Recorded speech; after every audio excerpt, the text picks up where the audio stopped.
ভাগ্য গুণে আমরা একটা পাইছিলাম, মনে হয় বেশি দিন আর থাকতি না। ভারত যখন হাসিনারে পাওয়ার পরে আবল তাবল বলা শুরু করে, ইউনূস ভারতকে বুড়ে আঙ্গুলে দেখায় চিনত গেল। জোরে কোন কথা ঠিক কিনা? আজকে তিস্তা ব্যারেজ যে ভারত ফারাক্কা বাদ দিয়ে বাংলাদেশকে মরুভূমি বানাবার চাইছে, এখন চীন এসে চুক্তি করে তিস্তা ব্যারেজ আগামীতে হয়ে যাচ্ছে। আলহামদুলিল্লাহ বলে। আজকে বাংলাদেশের ক্ষমতার চেয়ারে অস্থায়ীভাবে যিনি আছেন তার নামও ইউনূস। কথাকার নাম কি? আজকে তুরস্ক বলতেছে, ভারত অস্ত্রে বাড়াবাড়ি করিস না, গোটা বাংলাদেশে অস্ত্র দিয়ে ভরে দেবো। তোর এখন কথা ঠিক কিনা? আমরা কলেমা পড়ে যখন টিপ দেবো, ওরা ভগবান কয়ে মরে দেবি। আর আমরা যদি কলেমা পড়ে টিপ দিয়ে গুলি খাই, তাহলে আমাদের মৃত্যু হবে না, আল্লাহ আমাদেরকে শহীদ হিসাবে কবুল করে নিবে। তোর এখন কথা ঠিক কিনা? ইউনূস নবীরে খাইল মাছেতে গিলিয়া, ফেরেস্তা পাঠাইলেন আল্লাহ ইসমে আজম দিয়া, দমে দমে সে হরদম পড়ে সে ইসমে আজম, মাছেরই উদর হইতে বাঁচাইলা প্রাণ। সবাই বলেন আল্লাহু আল্লাহু, তুমি জাল্লি জালালুহু, শেষ করা তো যাই না গেয়ে তোমার গুণগান। একটা মাছ ইউনূস নবীকে পেটের মধ্যে তুলেছিল, কিন্তু হজম করবার পারেনি। আল্লাহ বলেছেন, ওয়ালা তাকুলু লিমান ইউকতালু ফি সাবিলিল্লাহি আমওয়াতুন বাল আহইয়াত ওয়ালাকিন লা তাশউরুন। আজকে ফিলিস্তিন, ভারতে যেখানে মুসলমানকে হত্যা করা হচ্ছে, আল্লাহ বলতেছেন তোমরা তাদেরকে মৃত্যু বলো না, বরং আমি আল্লাহ বলতেছি তা অমর। দুনিয়াতে তাদের দেহ পড়তেছে, জান্নাতে তাদের রূহ ঘুরতেছে। জোরে কোন কথা ঠিক না? আসলে যাওয়া লাগবে। আপনি মনে করেন না যে আপনি এই বিশাল বিশাল বাড়ি বানায় আপনি থাকতে পারবেন, এটা কখনোই মনে করবে না, যাওয়া লাগবেই। তবে আমাদের চাইতে ফিলিস্তিনের মুসলমান যারা যাচ্ছে, এদের যাওয়া হলো ভালো যাওয়া। জোরে কোন কথা ঠিক কিনা? আসলে যাওয়া লাগবে না? যাওয়া লাগবে। তবে আপাতত দোয়া দিয়া কোনো অন্যায় প্রতিরোধ করা যাচ্ছে না। আমরা খুব দোয়া করতেছি, কান্দে কান্দে চোখের পানির অবস্থা খারাপ, কিন্তু কাম হচ্ছে না। এখন মুয়াজ্জিন সাহেব আমাকে বলতেছে, হুজুর আমাকে ধনতলা তো খুব চুরি শুরু হয়ে গেছে, প্রতি রাতেই চুরি হয়, আপনি একটু ভালো করে দোয়া করেন আল্লাহ যেন গ্রামকে চোরের হাত থেকে হেফাজত করে। এখন ইমাম সাহেব এশার নামাজ পড়ার পরে বলতেছে, মুসল্লি ভাইরা, চোরের হাত থেকে হেফাজত পেতে গেলে 3 বার সূরা ইখলাস পড়েন, 1 বার সূরা ফাতিহা পড়েন, 7 বার আস্তাগফিরুল্লাহ পড়েন, 11 বার দুরূদ শরীফ পড়েন। সবাই পড়ার পরে এবার ইমাম সাহেব 2 হাত তুলে বলতেছে, আল্লাহ চোরের হাত থেকে ধনতলা গ্রামকে হেফাজত করো আল্লাহ। চোর বাহির থেকে বলতেছে আমিন। চোরই আগে বলছে আমিন, কারণ তোরা দোয়া করে ঘুমে যা আর আমি চুরি করি। আল্লাহ বলতেছেন, ইয়া আইয়ুহান নাবিয়্যু হারজিল মুমিনিনা আলাল কিতাল। ওগো নবী, এই 2টা হাত খালি দোয়ার হাত না, এই 2টা হাত হলো লাঠি ধরার হাত, এই 2টা হাত হলো অস্ত্র ধরার হাত, এই 2টা হাত হলো বাতিলের গলা চেপে ধরার হাত। জোরে করে কথা ঠিক কিনা? আমরা খালি দোয়ার মধ্যে শামিল রাখছিলাম 15 বছর। হাসিনার অত্যাচার থেকে বাঁচি কেমনে? আবু সাইদ দেখলো যে দোয়া দিয়া কাম হবি না, এই 2 হাত এরকম টান টান করে খাড়া হওয়া লাগবে বাতিলের সামনে। জোরে কোন কথা ঠিক কিনা? আপনারা বলেন তো, আবু সাইদ কি মরছে নাকি? একটা পাইন্টির বাড়ি মারলো, ও মারে বাবারে কয়ে চিল্লা ওঠে, আর 3টা গুলি তারে করলো, একটা বড় তার জবান থেকে চিল্লা চিল্লি শোনা গেল না। জোরে কোন কথা ঠিক কিনা? আল্লাহ বলেছেন, শহীদের মৃত্যু একটা চিনি খাওয়া পিঁপড়া কামড় দিলে যে কষ্ট হয় তার চেয়ে তো কম। তার মানে বোঝা গেল, আবু সাইদের জীবনের বিনিময়ে বাংলার মানুষ বুঝলো দোয়া দিয়ে হাসিনাকে তাড়ান যাবে না, হাসিনার বিরুদ্ধে আমাদেরকে সংগ্রাম করা লাগবে। জোরে কোন কথা ঠিক কিনা? 2000 ছাত্র জনতা জীবন দিল। হাসিনা যখন পুলে গেছে, ওই সময় একটা ভিডিও প্রকাশ পাচ্ছে, আপনারা দেখছেন? দেখেননি? ওই ভিডিও দেখা গেল 2 বোন যাচ্ছে, একটা হলো শেখ রেহানা, সে মাটির দিকে তাকায় তাকায় হাঁটতেছে, আর হাসিনা খালি চারিদিকে এইভাবে দেখতেছে, আর মনে মনে একটা গুনগুন করে গান গাচ্ছে। চলতে পথে 2 দিন থামিলাম, যাবার কালে এক চামচারও দেখা না পাইলাম। যাওয়া লাগবে, আমাদেরকে যাওয়া লাগবে, জোরে কোন কথা ঠিক কিনা? যাওয়া লাগবেই তো, দুনিয়াকে থাকার জায়গা নাকি? যাই যেটুকু হায়াত সেইটুকুর মধ্যেই তাকে থাকতে হবে, তার বেশি থাকার চিন্তা করা যাবে না। গতকাল ভারতের এক উগ্রপন্থী নেতা বলেছে বাংলাদেশকে আমাদের সাইজ করতে 15 মিনিট লাগবে না। আমাদেরও সাইজ করতে আজকে আবার ফেসবুকে দিছে ওর কেউ অস্ত্র কত আর হামাকের কি আছে। আরে পাগলারা, মুসলমান অস্ত্র দিয়ে যুদ্ধ করে না, মুসলমানের যুদ্ধ হয় ইমান দিয়ে। তোর কোন কথা ঠিক কিনা? ইব্রাহিম নবীর ইমানের কাছে নমরুদের আগুন যেমন কিছুই করতে পারে নাই, মুসা নবীর ইমানের কাছে সাগর যেমন রাস্তা হয়ে যায়, বাংলার মুসলমান যদি ইমানদার হয় ওদের বোম আমাদের জন্য আল্লাহ মিষ্টি ভাঙ্গি তরমুজ বানায় দিবে। জোরে কোন কথা ঠিক কিনা? মালওয়ানের বাচ্চারা এত সাহস করিস না, 15 মিনিট খালি ঢুকে দেখ। আমি এক ওয়াজে বলেছি প্রত্যেকটা যুবকেরা হিন্দুরা যখন বাংলাদেশে ঢোকার নিয়ত করেছে তোমরা 2.5 হাত একটা করে লাঠি বানাও আর কাছে একটা করে খুর রাখবে, খুর। ওরা ঢুকবে, লাঠি দিয়ে পাড়ে ফেলে দিয়ে আমরা খুর দিয়ে কেটে দেবো, গোড়া কাটবো না, আগা কাটা পোলটা দেবো। এর নাম হলো খাতনাই মুসলমান। আমার ওয়াজ খালি বাংলাদেশে চলে না, আমার ওয়াজ গোটা পৃথিবীর সব জায়গায় চলে। জোরে করার কথা ঠিক না? ওরা বুঝবার পারছে ঢুকবি অত সহজ না। ভাগ্য বলে আমরা আল্লাহর প্রশংসা করার 2 নম্বর কারণ হলো আমরা বিশ্ব নবীর উম্মত হবার পারছি। কোনো কারণে হাসরের ময়দানে যদি আমরা ঠেকে যাই, এটা আবার লাভ দিয়ে উঠলো কারা? ঠেকে যাওয়া বোঝেন না? মানুষ কয় না কোনো কারণে যদি ঠেকে যাস আমি আছি, এ কথা কয় কি কয় না? তখন আপনার আর কোনো টেনশন থাকে? কোনো কারণে যদি আমরা ঠেকে যাই তা আল্লাহ আমাদেরকে এমন একটা নবী দিচ্ছেন, তিনি শুধু নবী না, আছেন আমার মুক্তার, আছেন আমার বারিস্টার, শেষ বিচারের হাইকোর্টেতে তিনি আমায় করবেন পার, আমরা পাপী রাসূল জাবিন্দার।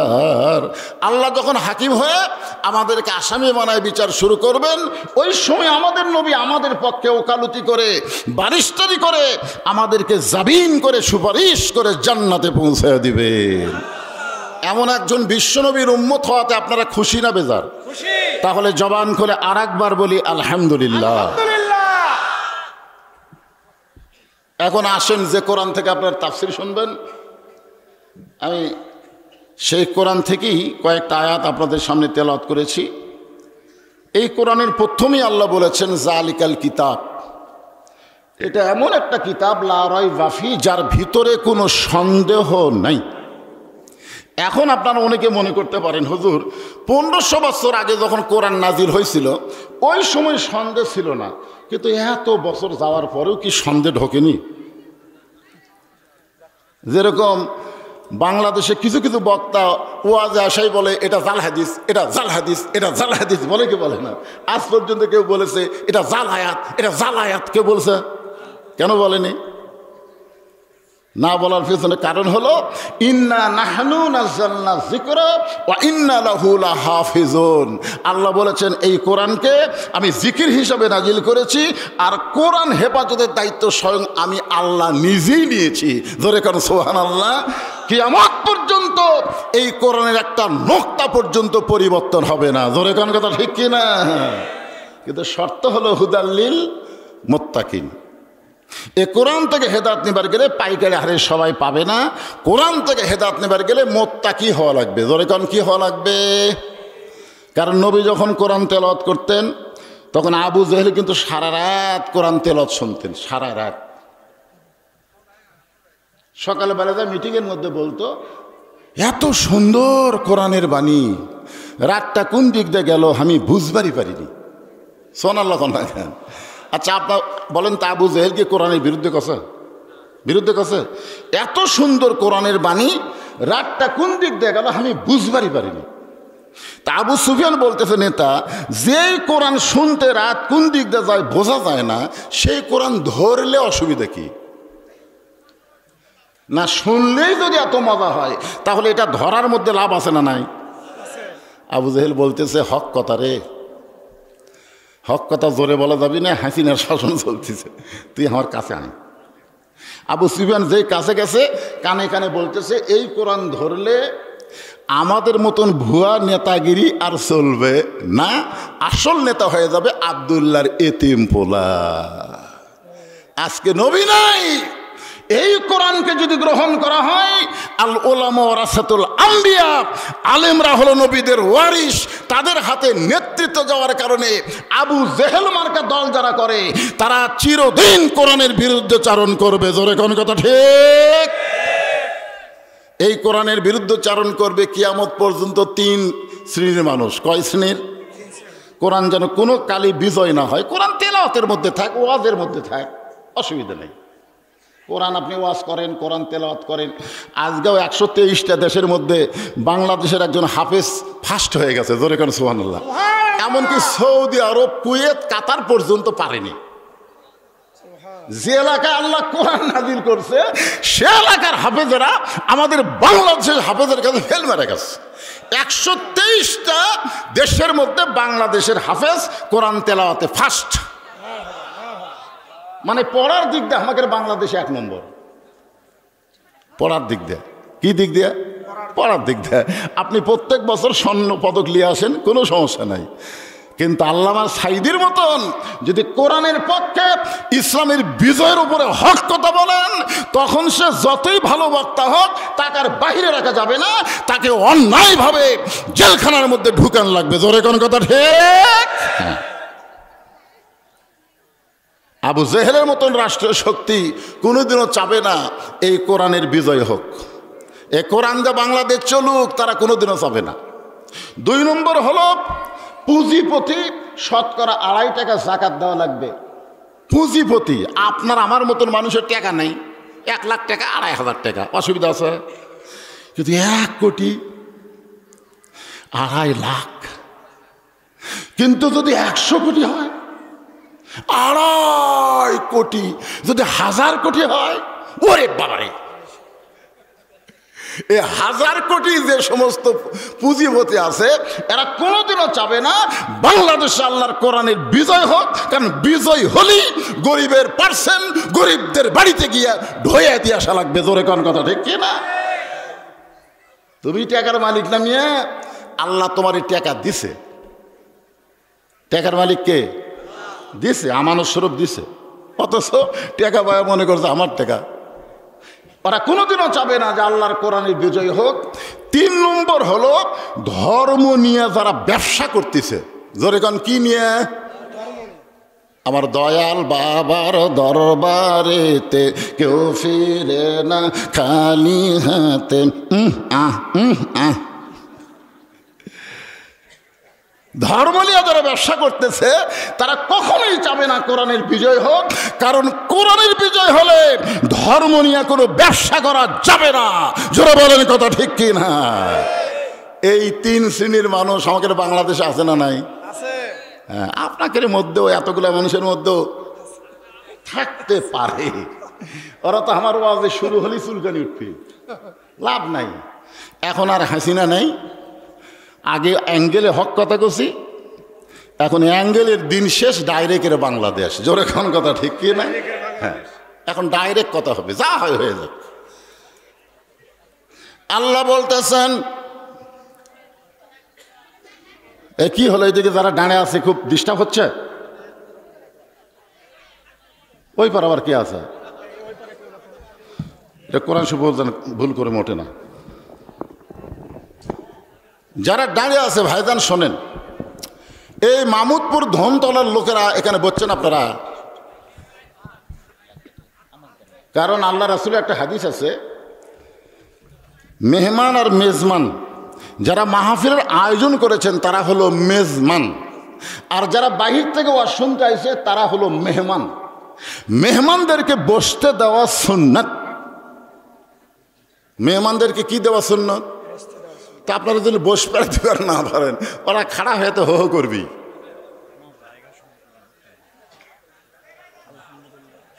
আবার দেখাও যাচ্ছে না, বসে কি কর্ম, দেখা যাচ্ছে না, দেখা তো যাচ্ছে না কি। ও এই সাইডে যারা বলছে এরা হো হো করতেছে, এই তোমরা একটু ক্যামেরাম্যান বসো না, ফাঁক ফুক করে দাও এবারে।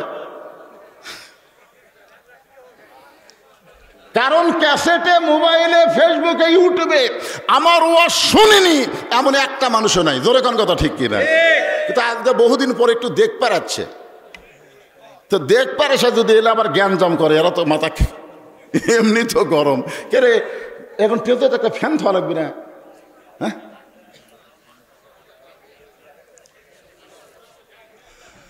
আসেন আলোচনা শোনেন যদ্দূর পর্যন্ত আল্লাহ আমাদের ধৈর্য দেয়। ফাযকুরুনি আযকুরুকুম ওয়াশকুরুলি ওয়ালা তাকফুরুন। শুরু হয়ে গেল। আল্লাহ বলতেছেন যে আমার জিকির করে, আমি আল্লাহ তার জিকির করি। এই জিকির মানে কি আগে এটা বোঝা লাগবে, যে আমরাও আল্লাহর জিকির করি, আল্লাহ আমাদের জিকির করেন। এই জিকিরটা বোঝাতে গিয়ে আমি আপনাদের বলতেছি, আল্লাহর একজন মস্ত বড় পয়গম্বর। ভাইজান কষ্ট হলেও শোনেন, কষ্ট হলেও আপনারা কথা বলেন না, কথা বললে আপনার নাম দিয়েছেন তাফসির মাহফিল। এখন আয়াতের এই জিকির মানে আমরা এক একজন এক একটা বুঝি, আসলে তো জিকির মানে এক এক জায়গাত এক এক রকম। যখন আল্লাহ বলতেছেন ইজা নুদি আলিস সালাহ মিয়াউমিল জুমআ ফাসআউ ইলা যিকরিল্লাহ, এই জায়গায় জিকির একটা আলাদা শব্দের অর্থ।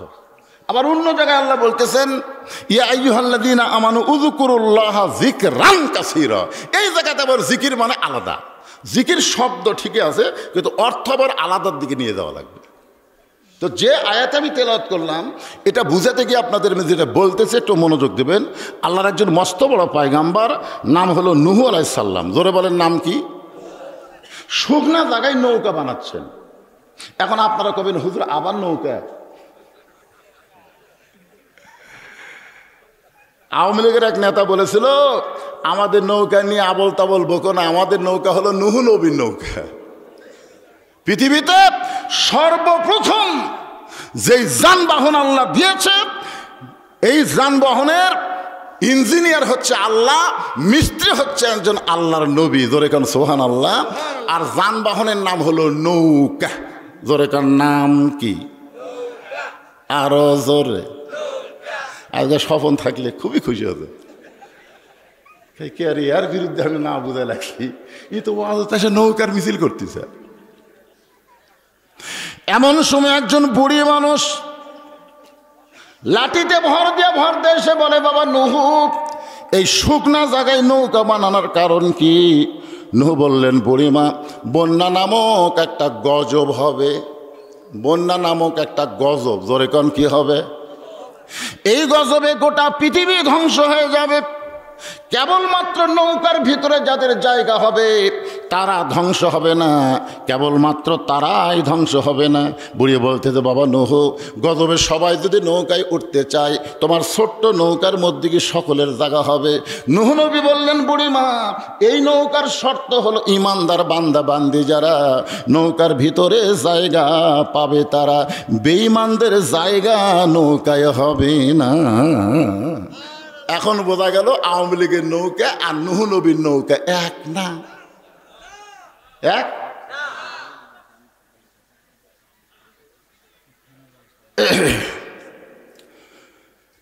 নূহ নবী বললেন বুড়িমা, ইমানদার বান্দা বান্দি যারা নৌকার মধ্যে জায়গা পাবে তারা। বুড়ি বলতে আমিও নৌকার মধ্যে জায়গা চাই। সঙ্গে সঙ্গে নূহ বললেন তাহলে আপনি পড়েন লা ইলাহা ইল্লাল্লাহু নূহু নবিয়ুল্লাহ।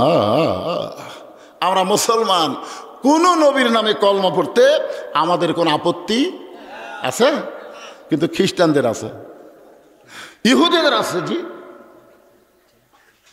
আচ্ছা, ওইদিকে জায়গা করে দিল, ওইদিকে রাস্তা আছে, ওর তাহলে খুলেই দেন। ভাইজান আপনাদের কষ্ট যাদের দাঁড়িয়ে থাকতে হচ্ছে, এই সাইডে জায়গা করতেছে, বসে। হ্যাঁ আচ্ছা ঠিক আছে, আপনি আর চাপান যাবি না, গরমের দিন নয়, এটা মাঘ মাস। মাঘ মাস হলে আমি 1 ইঞ্চি চাপ পার করলে এরা 4 ইঞ্চি চাপতো। জোরে কর কথা শিখে চাপার মধ্যে তো মজা, কিন্তু এখন যত ফাঁক ফাঁক তত মজা। মানুষ এক জায়গায় বেশি হলে এমনি গরম বেশি হয়, যাক তারপরে যদি চাপা যায় আপনার চাপবেন। আপনাদের আপত্তি আছে নাকি যদি আমরা বলি লা ইলাহা ইল্লাল্লাহ ইব্রাহিম ও খলিলুল্লাহ? আপত্তি আছে? আমরা যদি বলি লা ইলাহা ইল্লাল্লাহ ঈসা রুহুল্লাহ, কোনো আপত্তি আছে? কিন্তু খ্রিস্টানদের আপত্তি। ওই দূরে থেকে অ্যাঙ্গেলে সামান্য একটু বাতাস দিলে হবে। সরাসরি মাইকত পড়লে আবার আওয়াজ ঠিক মতো হবে না। এতে দেওয়া লাগবে উপর দিকে, গাছের নিচের দিকে। আর মুখ আছে এটি, আর এ দিছে কাত হয়ে ইনকে। ওরও দোষ নাই, যতগুলো মাল দিছে আর মাথার উপরে তো মাথা খালি ডাবতিছে।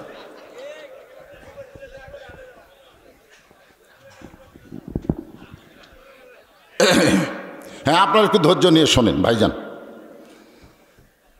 নূহ বললেন, বুড়িমা আপনার আর কোনো টেনশন নাই, বন্যা নামক গজব যখন শুরু হবে তখন আমি আপনার হাতটা ধরে নৌকায় উঠাইয়া নিব। সঙ্গে সঙ্গে বুড়ি বললেন, আলহামদুলিল্লাহ ওয়াশকুরু লি ওয়ালা তাকফুরুন। শুকরিয়া আদায় করতে হবে কার? আল্লাহর। যদি না করেন তাহলে কুফরি হবে। এখানে বুড়ির বলা দরকার ছিল, বাবা নূহ তুমি খুবই ভালো মানুষ, বন্যা গজবে তুমি আমার হাত ধরে নৌকায় উঠাবা, তোমার মতন ভালো মানুষ কেউ নেই। কিন্তু বুড়ি কিন্তু নূহ নবীর প্রশংসা না করে প্রশংসা করলেন কার? কেন করলেন? কারণ ঈমান গ্রহণ করার পরে ঈমানই তাকে বলে দিচ্ছে, ঈমান যদি তোমার ভিতরে রাখতে চাও আল্লাহ ছাড়া অন্য কারো প্রশংসা করা যাবে। এজন্য যারা হজ করেছে তারা কিন্তু, এক হাজী সাহেব আমাকে বলতে, হুজুর আপনি কি রাজনীতি ছাড়া কোনো ওয়াজ জানেন না? আমি বললাম, কেন হাজী সাহেব? বলে এই আপনার ওয়াজে গেলি আপনি ভালোই ওয়াজ করেন হুজুর, কিন্তু মাঝে মাঝে দুই একটা এমন সাইজের কথা কন আমার কলজাত লাগা যায়। আমি বললাম, হাজী সাহেব আপনি তো হজ করবার যা রাজনীতি করছেন।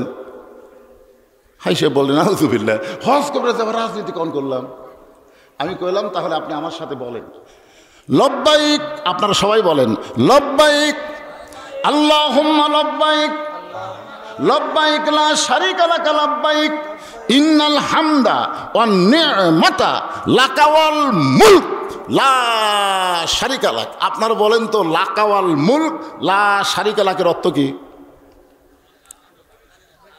এই হাজী সাহেব আপনি যে আল্লাহর কাবার সামনে নিয়ে ঘোষণা করে আসলেন, রাজনীতির ভিতরে রাজত্বের ভিতরে একমাত্র আল্লাহ ছাড়া অন্য কাউকে আমি স্বীকার করি না। তাহলে আপনি কাবাঘর সামনে নিয়ে বললেন রাজনীতি রাজত্বের মধ্যে একমাত্র আল্লাহ, আপনি কাবাঘরের সামনে আল্লাহর রাজনীতি করলেন আর বাংলাদেশে এসে আল্লাহ ভুলে গেলেন। আপনার নামের আগে মানুষ হাজি বলল আপনার হজ কবুল হবে না। হজ করার আগে আপনি যে দলই করেন সমস্যা নাই, কিন্তু হজ করার পরে একমাত্র আল্লাহ ছাড়া অন্য কারো দল করা যাবে না। জোরে কোন কথা ঠিক কি না? আয়েশা আমার হাতের মধ্যে হাত দিয়ে বলতে, যে হুজুর এটা কেউ বুঝে দেয়নি হুজুর। তো বোঝা লাগবে তো ভাইজান।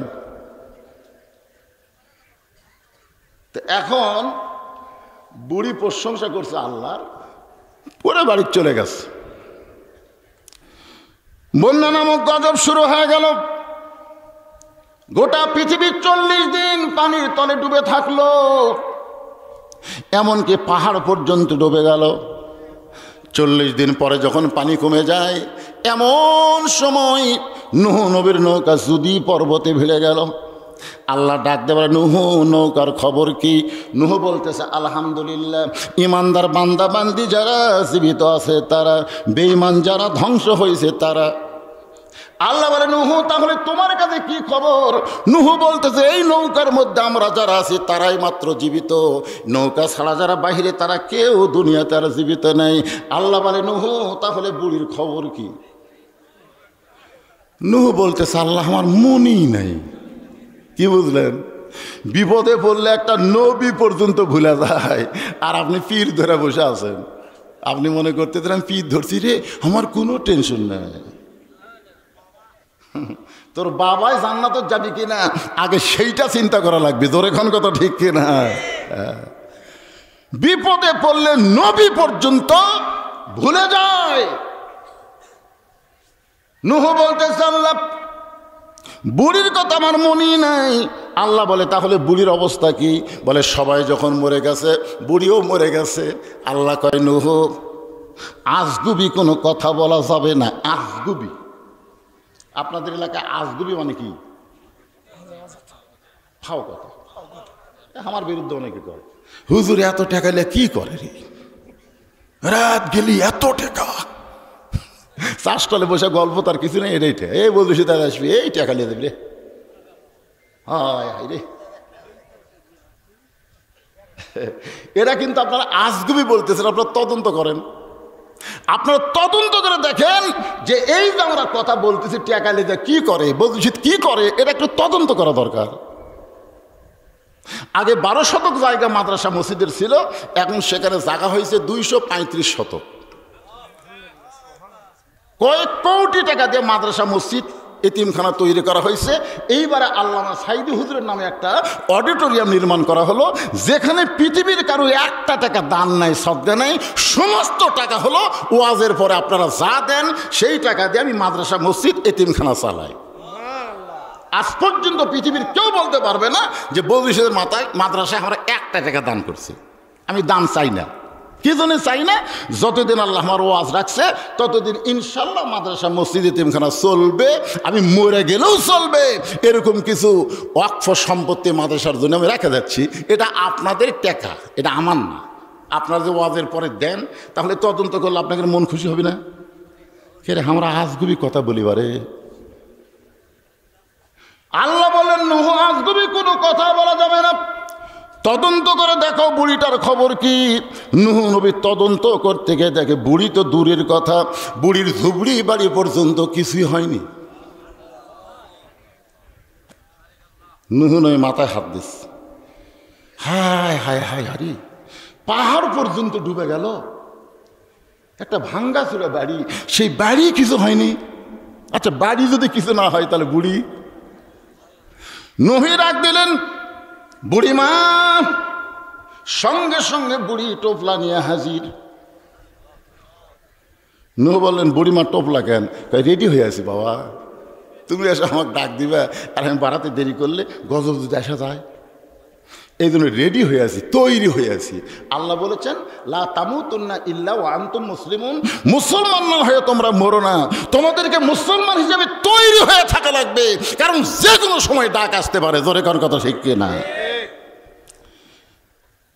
একটা গান আছিল না আগে, ডাক দিয়াছেন আল্লাহ আমারে রইব না আর বেশি দিন তোদের মাজার। এই যে ডাক দিয়েছেন দয়াল কবর চাচ্ছেন।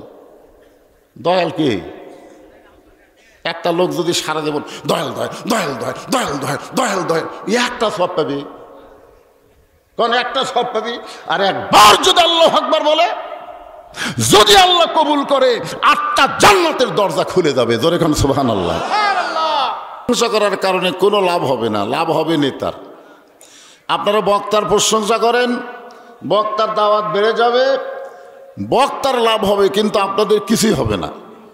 আপনারা ডাক্তারের প্রশংসা করেন, রুগী বেশি পাবে, কিন্তু আপনাদের প্রশংসা করার কারণে কোনো লাভ হবে না। কেবলমাত্র একজনের প্রশংসা করলে তার কোনোই লাভ নাই, তিনি হলেন আমাদের আল্লাহ। আমরা আল্লাহর প্রশংসা করলেও আল্লাহ, না করলেও আল্লাহ।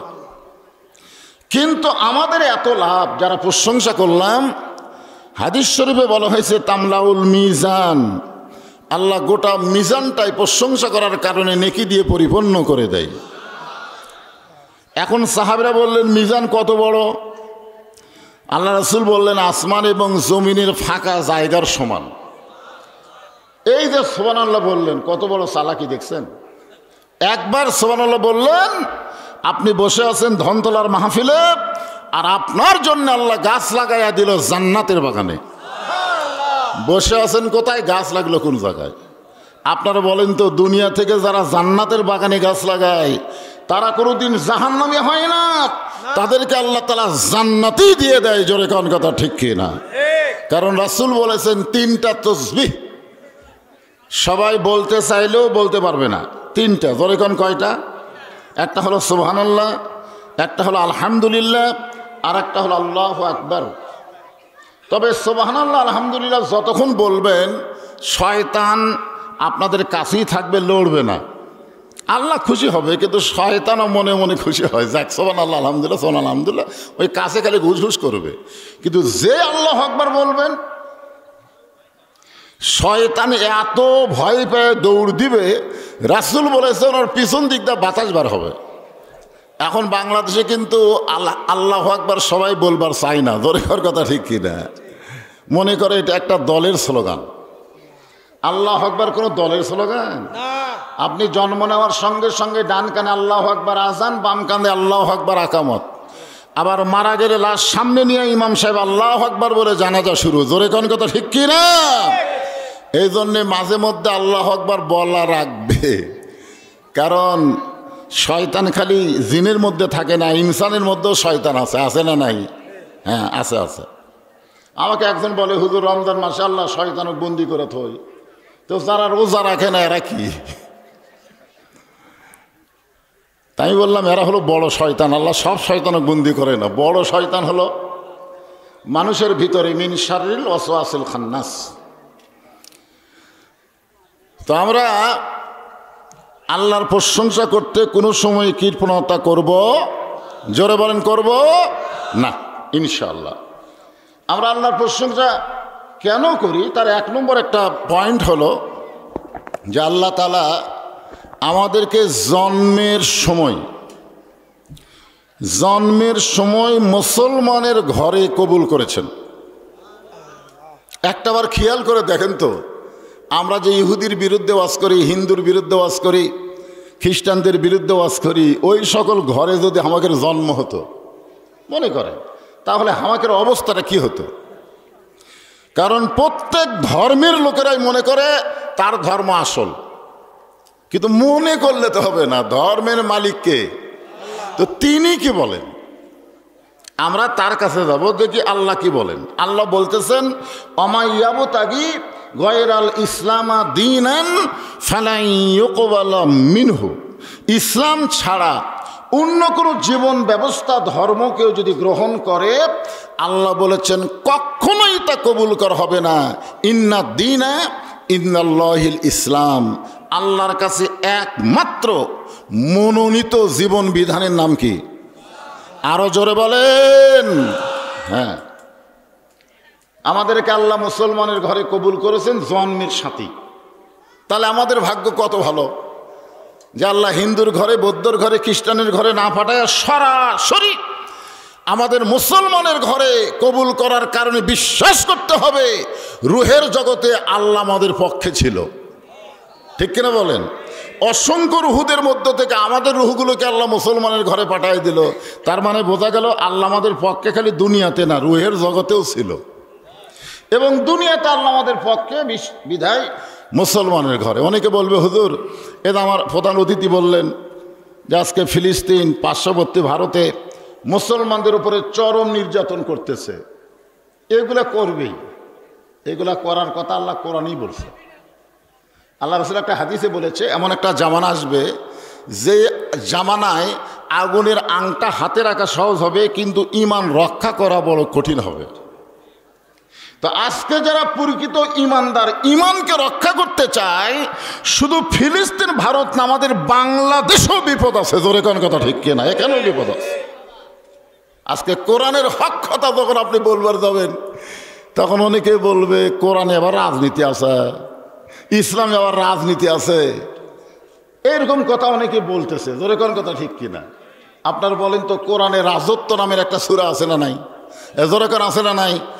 আরবিতে যাকে বলা হয়েছে সূরা মুলক, তাবারাকাল্লাযী বিয়াদিহিল মুলক, গোটা পৃথিবীর রাজত্ব, কর্তৃত্ব, ক্ষমতা একমাত্র কার হাতে?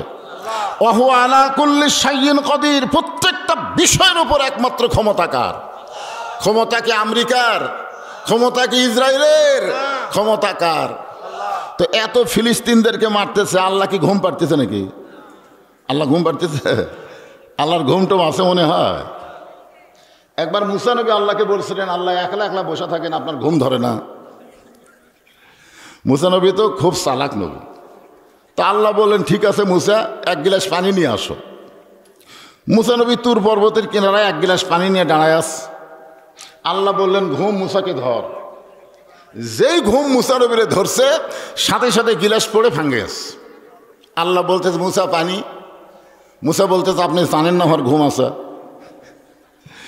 সামান্য সময় এক গিলাস পানি তুমি রক্ষা করতে পারো নাই ঘুম থাকার কারণে। আমি আল্লাহর যদি ঘুম থাকতো বিশ্বকুল কায়নাত কেমনি রক্ষা পেত? জোরে কোন কথা ঠিক কি না? আল্লাহ ঘুমায়নি। কতজনকে কত কি দিলাম, যাবার কালে একজন আরো দেখা না পাইলাম। ও আমার সাদের মালা যায় রে ছিঁড়ে, রইব না আর বেশি দিন তোদের মাজারে। তাহলে আমাদের তৈরি হয়ে থাকার দরকার আছে।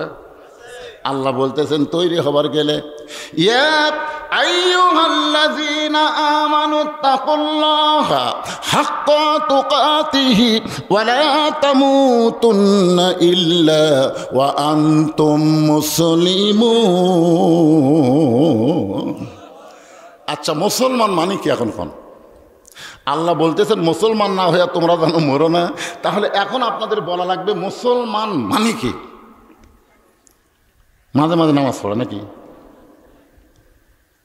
মুসলমান মানে এদিকে করছে কিন্তু আস্তে আস্তে কর। এটাকে আদা দিনা পুরাপুরি উদু খুলু ফিসসিলমি কি কাফা। এখানে নবীর পিছনে নামাজ পড়ে, সামনে কাতারে আবু বকরের ডান সাইডে। হয়তো আবু বকর রাদিয়াল্লাহু ডান সাইডে, নবীর পিছনে সামনে কাতারে নামাজ পড়ে।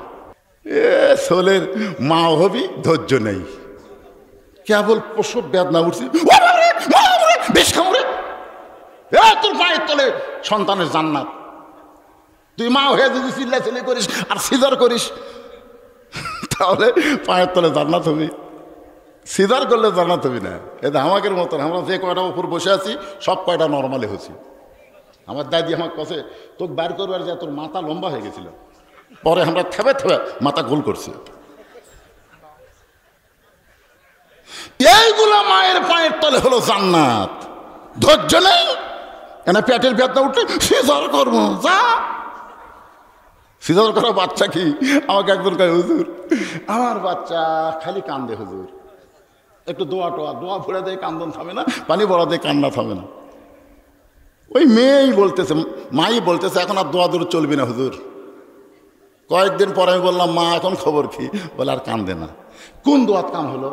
যখনই কান্দো আর বাপ মোবাইল চালু করে দেয়, যেই চালু করে দেয় তখনই কান্দা থামি। আমি বললাম মা সত্যি করে বলো তো তোমার এই সন্তানকে সিজার করা? হয় হুজুর। তাহলে তো কানবি, খারাপ জিনিস দেখলে থেমে দেবে। কি মন খারাপ করতেছেন? ধৈর্যের উপর আওয়াজ আসতেছে, একটু ওটা ক্যামেরা ঠিক করতে আপনি চেক করে ওঠেন, তার মানে ওটা ধৈর্য হলো। ইন্নাল্লাহা মা'আস সাবিরিন, ধৈর্যশীলদের সঙ্গে কে থাকে? আরো জোরে জোরসে বলুন লিল্লাহি তাকবীর। আল্লাহ যার সাথে থাকে তার কোনো টেনশন আছে? সুবহানাল্লাহ। নূহ বললেন বুড়িমা বন্যা গজব হয়ে গেছে, গোটা পৃথিবী ধ্বংস হয়ে গেছে, অথচ আপনার বাড়িও কিছু হলো না, আপনারও কিছু হলো না। আমি একজন নবী হয়ে জানতে চাই আপনি গোপনে গোপনে এমন কি আমল করেন যে আমল করার কারণে আপনার বাড়িও নষ্ট হয়নি, আপনারও ক্ষতি হয় নাই। বুড়ি বলতেছে বাবা গোপন কোনো আমল নয়, তুমি যখন বলেছিলে বন্যা গজব শুরু হলে আমার হাতটা ধরে নৌকায় উঠাবা, তখন আমি আলহামদুলিল্লাহ বলার কারণ হলো সবাই সবাইকে ভুলে যাবার পারে কিন্তু আল্লাহ কোনো দিন কাউরে ভুলবে না। তাহলে জিকির হবে কার? আল্লাহ। চড়কে বসে আছে, রশি ধরে বাপ টানতেছে। ইব্রাহিম নবীর চোখ দিয়ে দর দর করে পানি, নিচে নমরুদের আগুন খালি যাও দাও করে জ্বলতেছে।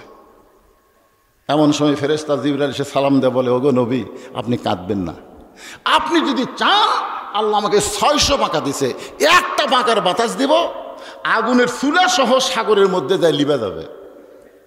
ইব্রাহিম নবী মুসকে মুসকে হাসে। জিবরাইল বলি এখনই কান নেন, এখনই হাসতেছেন? বলে কান্দার কারণ হলো আমার বাপের দিকে তাকে আছি।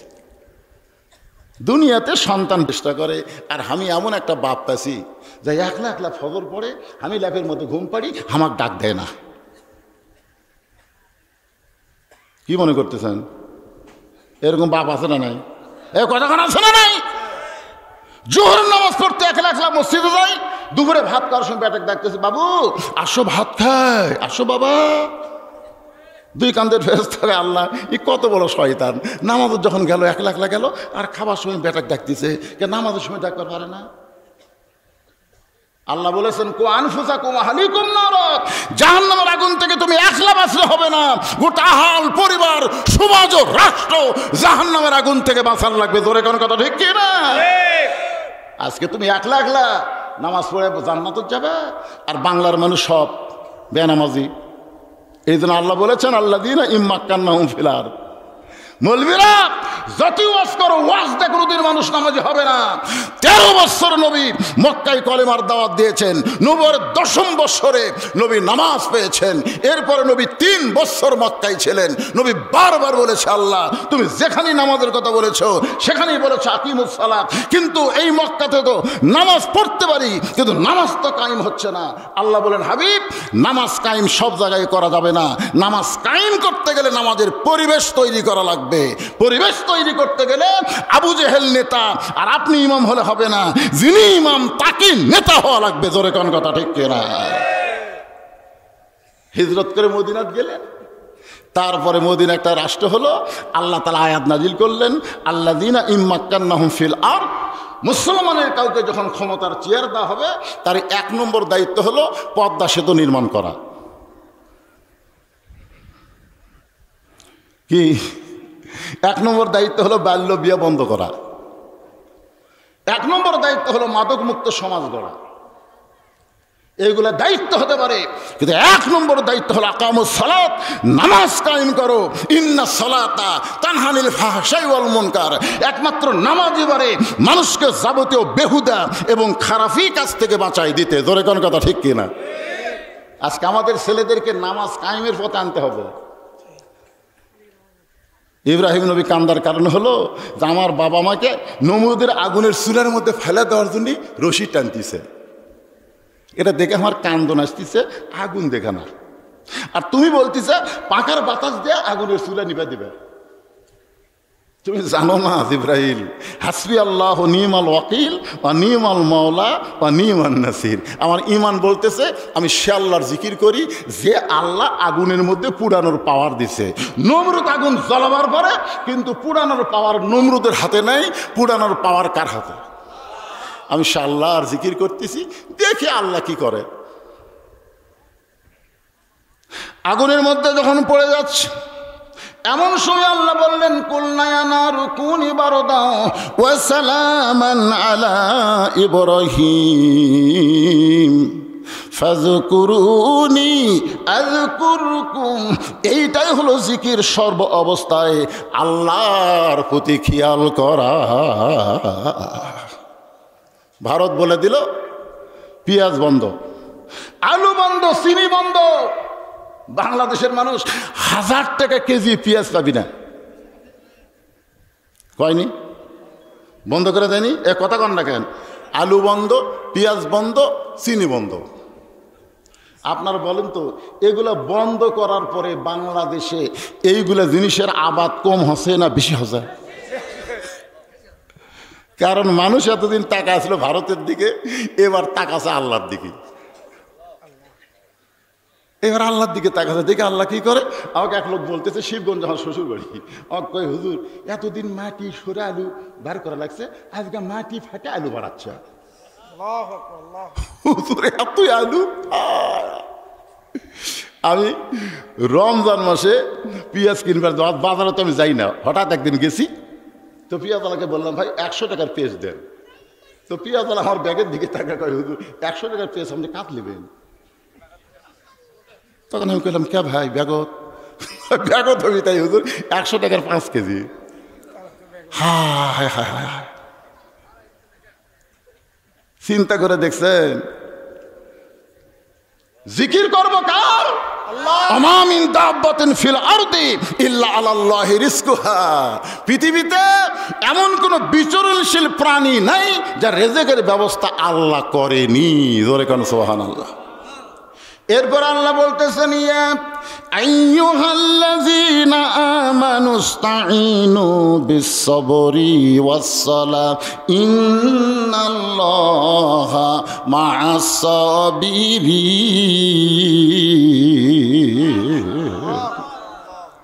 ঈমানদারেরা, যদি তোমরা আল্লাহর কাছে কিছু পাবার চাও, একটু মনোযোগ দিয়ে শুনবেন, একটু মন দিবেন এদিকে। যদি তোমরা আল্লাহর কাছে কিছু পাবার চাও তাহলে ধৈর্য আর নামাজের মাধ্যমে চাও। আপনারা বলেন তো, নামাজের আগে আল্লাহ ধৈর্যের কথা কেন বললেন? অন্য জায়গায় আল্লাহ বলেছেন, কদ আফলাহা মান তাযাক্কা ওয়া যাকারা ইসমা রাব্বিহি ফাসাল্লাহ। এশার নামাজ পড়ে হযরত আলী দাঁড়ায় গেছে। আল্লাহ রাসূল বলেন, আলী কি জন্য দাঁড়ালা? আলী বলতেছে, হুজুর আপনি একদিন বললেন 10 জন সাহাবীকে আল্লাহ তাআলা দুনিয়াতে জান্নাতের সার্টিফিকেট দিছে, তা আমার নাম কি তার মধ্যে আছে? আল্লাহ রাসূল কয়, আলী তুমি 10 জনের মধ্যে 4 নম্বরে আছো। 1 নম্বর আবু বকর, 2 নম্বর উমর, 3 নম্বর ওসমান, 4 নম্বর আলী, 5 নম্বর আব্দুর রহমান ইবনে আওফ, 6 নম্বর হলো জুবাইর, 7 নম্বর তালহা, 8 নম্বর সাদ ইবনে আবি ওয়াক্কাস, 9 নম্বর আবু সাইদ, আর 10 নম্বর হলো ওবাদা ইবনুল জাররাহ। এই 10 জন হলো আশারে মুবাশশারা, মানে দুনিয়াতে জান্নাতের সার্টিফিকেট পাচ্ছে। সমস্ত সাহাবীরাই জান্নাতি। কোরআনের আরেক জায়গায় আল্লাহ বলেছেন, রাদিয়াল্লাহু আনহুম ওয়া রাদু আন যালিকা লিমান খাশিয়া রাব্বা। যাদের পিছনে রাদিয়াল্লাহু তাআলা আনহু আছে তাদের সকলকে আল্লাহ বিনা হিসাবে জান্নাত দিয়ে দিবে। সুবহানাল্লাহ। তাইলি বলতেছে, হুজুর আজ থেকে যদি আমি নামাজ বাদ দেই, মনে করেন আল্লাহ তোমার জান্নাতের সার্টিফিকেট দিয়েই দিছে, যদি আজ থেকে আমি নামাজ বাদ দেই, এরপরেও কি আল্লাহ আমাকে জান্নাত দিবি? রাসূল বলতেছে, আলী তুমি শুধু নামাজ না, তুমি যদি আল্লাহর সব বাদ দাও এরপরেও আল্লাহ তোমাকে জান্নাত দিবে। আলী বলতেছে, হুজুর একদিন তো সব কিছু বাদ দেওয়া যায় না, আজ থেকে আমি ফজরের নামাজ বাদ দিলাম, আজ থেকে আর এই ফজরত আমি আসবো না, কারণ আমার এই 5 ওয়াক্তের মধ্যে ফজরটা একটু কঠিন লাগে। কি কারণ আপনাকে কঠিন লাগে না? লাগে না? মাশাআল্লাহ।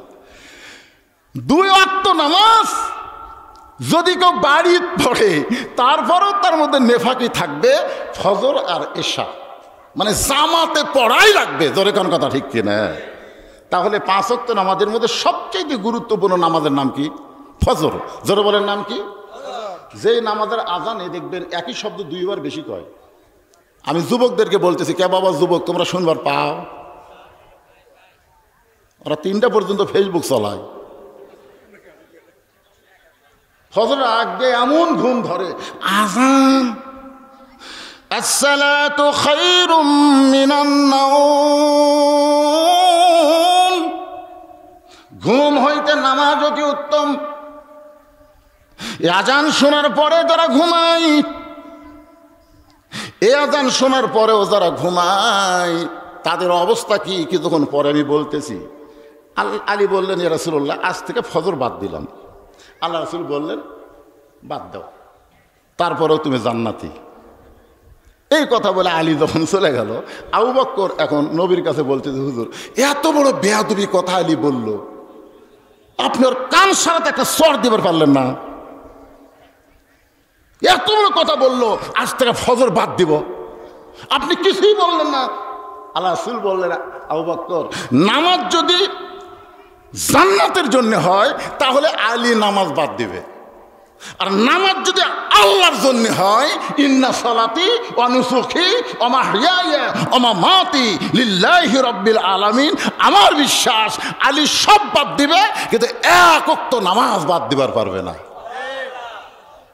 যদি জান্নাতের জন্য নামাজ হয় তাহলে আলী বাদ দিবি, আর আল্লাহর জন্য হয় ওই যতই বাদ দিবার চাক পারবি না।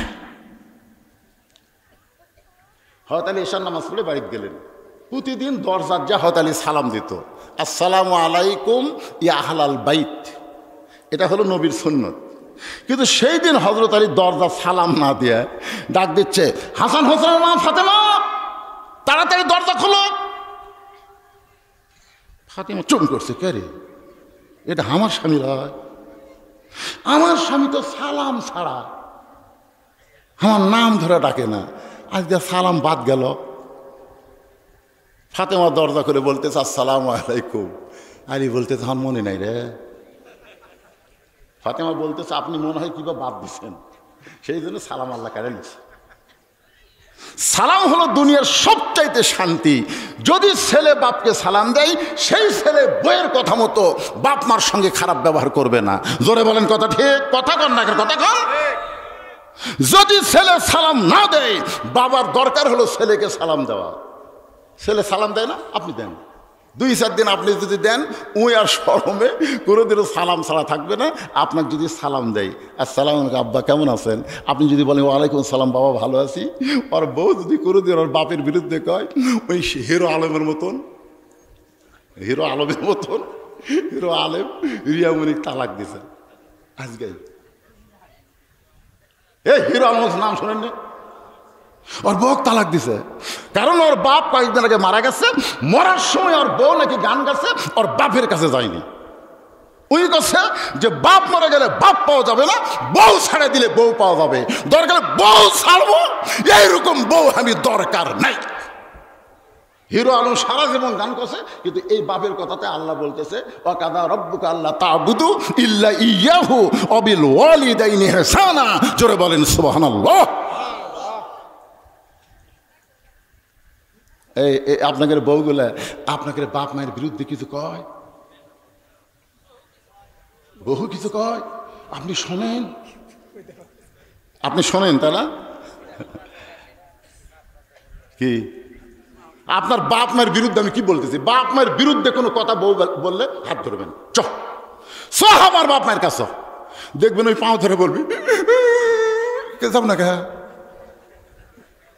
আপনার বাপ মার বিরুদ্ধে যখনই বলবে, তখনই বউকে বলবেন আমার বাপ মায়ের সামনে বল। ওই কিন্তু বাপ মায়ের সামনে বলবি না, কারণ এগুলো কথা সব মিথ্যা। দরকার হলে এরকম বউ বাদ দেওয়ার কথা আছে। জাতির পিতা হযরত ইব্রাহিম ইসমাইল নবীর বাড়িতে বেড়াবার গেছে, যা বলতেছে বাবা ইসমাইল। বাড়ির থেকে একটা মহিলা বলতে কে ডাকে? ইব্রাহিম নবী কয় কে রে? যেই বাড়ির মেয়ের কথা জোরে শোনা যায়, এই বাড়ির তো রহমত বরকত থাকে না। যেই বাড়ি মরদ মানুষ মেয়ে মানুষ, কিন্তু মরদ মানুষের কথা শোনা যায় না, খালি মেয়ে মানুষের কথা শোনা যায়, ওই বাড়ির কোনো রহমত থাকে না। ধন থাকে, সম্পদ থাকে, কিন্তু শান্তি থাকে না। আপনাকে এই ধন তোলার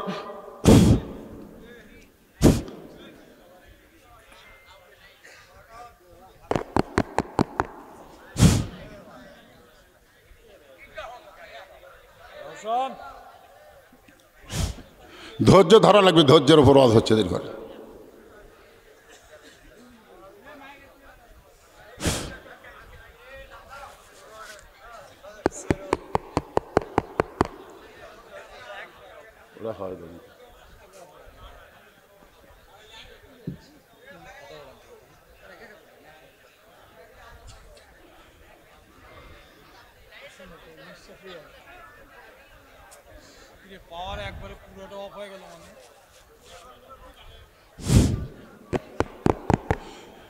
এই তো ধৈর্য আল্লাহ মাঝে মধ্যে পরীক্ষা করতেছে।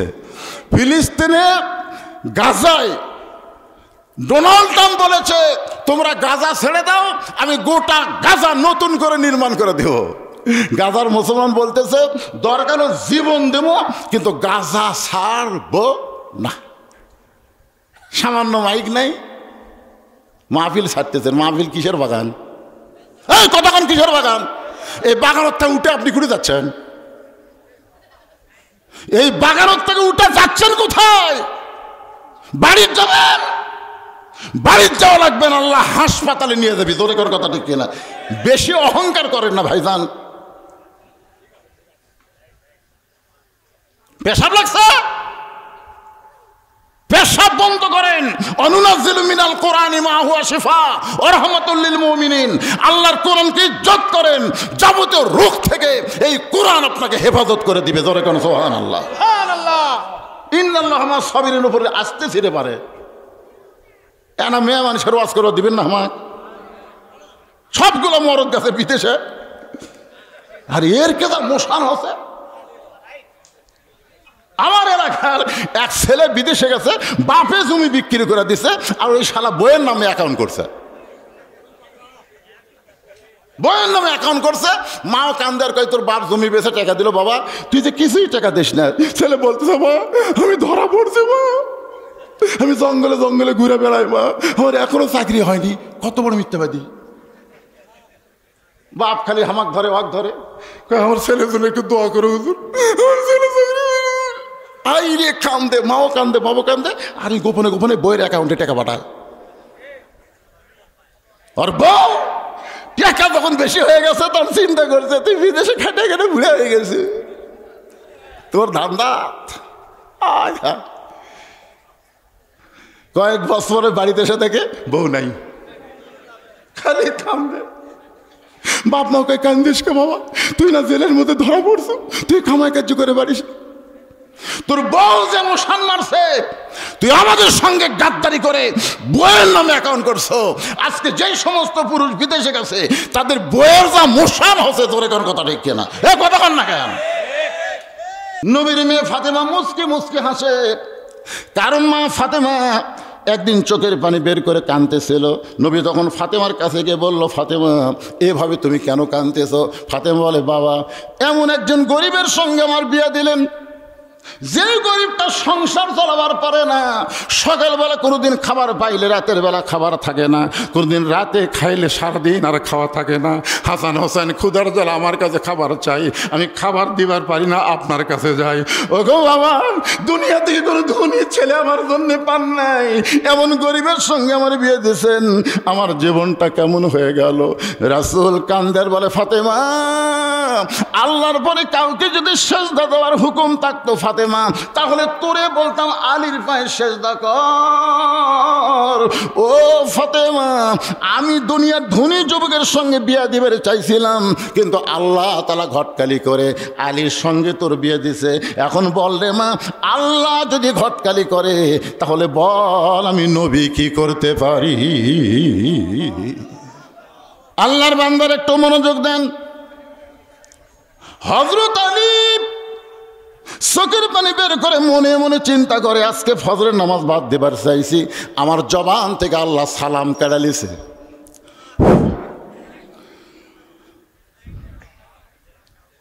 আলী বলতেছেন, ফাতেমা ও নবীর মেয়ে ফাতেমা, আজকে ফজরের সময় তুমি যেন আমাকে ঘুম থেকে ডাক দিও না। তোমার বাবার কাছে ওয়াদা করেছি আজ থেকে আর ফজরের নামাজ আমি পড়বো না, নামাজ না পড়লেও আল্লাহ আমাকে জান্নাত দিবে। ফাতেমা মুচকি মুচকি হাসে। সঙ্গে সঙ্গে ফাতেমা চোখের পানি মুছে মুচকি হাসিতে বললেন, বাবা আমার স্বামীর মধ্যে এত যোগ্যতা আছে, এইটা যদি আপনি আমাকে আগে বলতেন বাবা।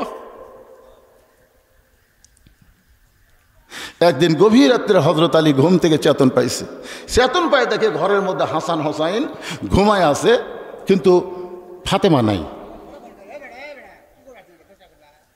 আলী চিন্তা পড়ে গেল, কে রে এই গভীর রাত্রে আমার দুইটা সন্তান ঘুম পাড়তেছে, আমি ঘুম থেকে চেতন না পাইলে তো এটা ধরে পারতাম না। আর বউটা কুটি, যত বড়ই হুজুর হোক রাত্রে বউ হারালে কি হয়?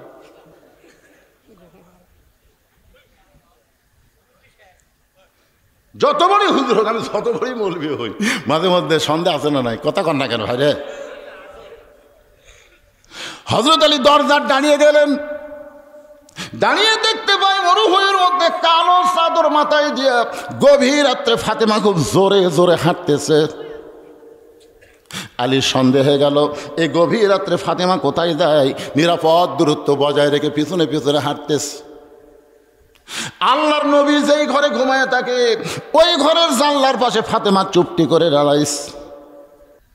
আলী একটু দূর থেকে কানটা খাড়া করে শুনতে চায়, দেখি ফাতেমা কি বলে। ফাতেমা বলতেছে, বাবা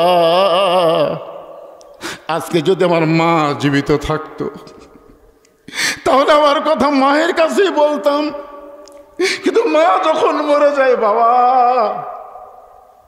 বাপের কাছে সরাসরি বলতে হয়। ও বাবা, আমি গভীর রাত্রে তোমার জানলার কাছে তোমার দুঃখিনী মেয়ে ফাতেমা দাঁড়াইছি, তুমি একটু দয়া করে ঘরের দরজা খুলে দাও। হযরত আলী দূর থেকে শুনতেছে। কিছুক্ষণ পর আল্লাহর নবী যখন ঘরের দরজা খুলে দেয়, ফাতেমা ঘরের মধ্যে ঢুকে গেলেন। হযরত আলী এক দৌড়ে জানলার কাছে এসে কানটা লাগাইছে। রাসূল বলতে, ফাতেমা তুই একা একা কেন ঘরে ঢুকলি মা? আলীকে ও ঘরের মধ্যে নিয়ে আয়। আলী জানলার কাছ থেকে চমকে উঠছে, নবী কি আমাকে জানলার কাছে দেখতে পাইল নাকি? কিন্তু নবী বলার কি জন্য কারণ হলো, যত বড় নবী হোক না কেন তিনি তো একজন বাবা, আর বাবা হিসাবে বিবাহিত মেয়ে গভীর রাত্রে যদি স্বামী ছাড়া আসে তাহলে অবশ্যই বলতে হবে তুই একা কেন, তোর স্বামী কোথায়? এই নিয়তে নবী যখন বলতেছেন ফাতেমা তুই একা কেন আলীকেও ঘরের মধ্যে নিয়ে, ফাতেমা বলতেছে, বাবা আমার হাসান হোসেন ঘুমের মধ্যে আছে, আমার স্বামীটাও ঘুমের মধ্যে আছে, এই ওদের ঘুমটা পরীক্ষা করে আমি গভীর রাত্রে চোরের মতো আপনার কাছে আইছি, বাবা মেহেরবানি করে একটু ঘরে বাতি জ্বলান। রাসূল বলে, ফাতেমা কি বলবি বল, তাড়াতাড়ি বলেই তুই চলে যা, বেশি সময় দেরি করিস না, যদি ঘুম থেকে চেতন পাই।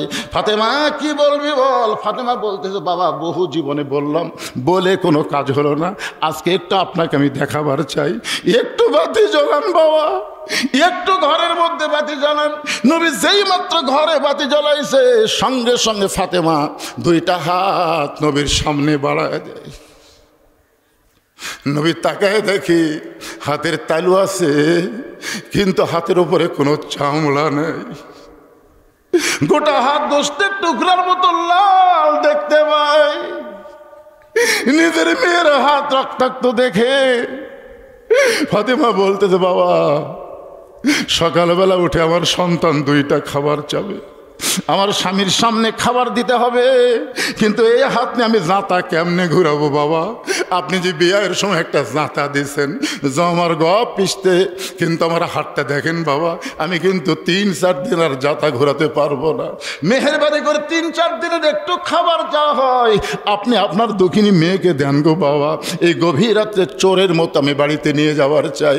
এমন সময় আল্লাহর নবী আর সহ্য করতে পারলেন না, ঘরের কোনায় গিয়ে বলে, মাবুদ লাম ইয়ালিদ ওয়া লাম ইউলাদ, তোমার সন্তান নাই, কোনো সন্তান তুমি জন্ম দাওনি, তোমাকে কেউ জন্ম দেয় নাই, কিন্তু আমি একজন বাবা, যতই নবী হই আমি একজন বাবা গো আল্লাহ। এখন বাপের সামনে মেয়ের এমন কষ্ট দেখে বাবাকে আর সহ্য করতে পারে? আল্লাহ গো, এমন গরিব আলীর সঙ্গে তুমি কেন ঘটকালি করলা, এমন গরিব আলীর সঙ্গে কেন তুমি ঘটকালি করলা? এই কথা যেই মাত্র নবী আল্লাহকে বলতেছে সঙ্গে সঙ্গে ফাতেমা মাথায় কাপড় দিয়া নবীর ঘর থেকে বাইরে যায়।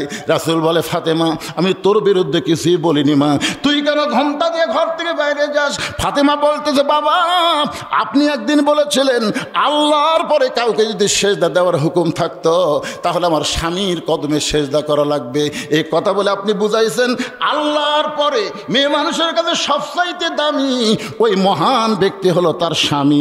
আমার স্বামীর বিরুদ্ধে আপনি আল্লাহকে বলবেন আর আমি আপনার কাছ থেকে আটা নেব, এমন ফাতেমা আমি না, আমি চলে গেলাম, আমার কোনো কিছু দরকার নাই, এই গোস্তওয়ালা রক্ত হালা হাত দিয়ে আমি যাতা ঘোরাবো বাবা, আমার আর কোনো কিছু দরকার নাই। বাজান হযরত আলী চোখের পানি বের করে এক দৌড় ঘরের ভিতরে ঘুমের ভান করতেছে, কিছুক্ষণ পর তাকায় দেখে ফাতেমা মাথায় ঘোমটা দিয়ে ঘরের মধ্যে ঢুকে স্বামীর কদমের কাছে শুয়ে পড়েছে। আলী ফাতেমার মাথাটা বুকের মধ্যে নিয়ে বলে, ফাতেমা রে এত কষ্টের পর তুমি আমার সংসার করো, তুমি কেন করো? ফাতেমা বলে, ওগো স্বামী আমি আপনাকে চিনি, আমি আপনারে চিনি। জোরে কোন সুবহানাল্লাহ। যেই বলতেছে আজ থেকে ফজরের নামাজ বাদ দেওয়া ওয়াদা করে আসলাম, আমাকে যেন ঘুম থেকে ডাকো না। ফাতেমা মুচকে মুচকে হাসার কারণ হলো যে ব্যক্তি তাহাজ্জুদের নামাজ পড়ে তাকে আবার ফজরের সময় ডাকা লাগে? কথা কন না কেন? যে আলী তাহাজ্জুদের নামাজ পড়ে তাই আবার ফজরের সময় ডাক দেওয়া লাগবে? মুচকি মুচকি হাসতেছে, বলে ঠিক আছে ডাক দেবো না, আজকে একটা কাম করেন, আপনি ব্যালুস বাদ দেন, আজকে ব্যালুস লয়, আজকে আমার উরুর উপর আপনি মাথা দেন, আমি সারা রাত আপনার মাথা টিপে দেবো, আপনি আরামের ঘুম পাড়বেন, ফজর আজান যেন আপনার কামত না যায়। ডাক দেওয়া লাগবে না, আপনি তো এমনি চাতুর পাবেন, কিন্তু আজকে আপনাকে আরাম করে আমি ঘুম পাড়ি। ফাতেমের উরেকে ব্যালুস বানায় যে হজরত আলী ঘুমিয়ে গেছে। যেই মাত্র তাহাজ্জুদের সময় সঙ্গে সঙ্গে হযরত আলী চেতন পায়, বলে ফাতেমা রে, তাহাজ্জুদের মনে হয় সময় হয়ে গেছে। ওযু করে তাহাজ্জুদের নামাজ আদায় করলেন। ফাতেমা মুচকি মুচকি হাসতেছে। যেই ব্যক্তি বলল ফজরের নামাজ পড়বে না, ওই ব্যক্তি তাহাজ্জুদের নামাজ পড়ল। রাসূল বলেছেন ফজরের নামাজ হলো ইবাদত আর তাহাজ্জুদের নামাজ হলো মাহাব্বত। আপনারা বলেন তো, মহব্বত আর ইবাদত এর মধ্যে তফাৎ কি? এ আল্লাহর বান্দারা জানা লাগবে না এটা? তাহাজ্জুদের নামাজ হলো মহব্বত আর ফজরের নামাজ হলো ইবাদত। ইবাদতের বিনিময়ে মানুষ জান্নাত চায় আর মহব্বতের বিনিময়ে মানুষ আল্লাহ চায়। মহব্বতের বিনিময় কে? এক বান্দা আছে নামাজের সেজদায়, আল্লাহ ডাক দেয় বলে যতই নামাজ পড় আর যতই সেজদা কর তোর ঠিকানা হলো জাহান্নাম। তুই যতই তাহাজ্জুদ পড় আর যতই সেজদা লম্বা দে তোর ঠিকানা জাহান্নাম। সেজদার থেকে মাথা তুলে বলতেছে আলহামদুলিল্লাহ।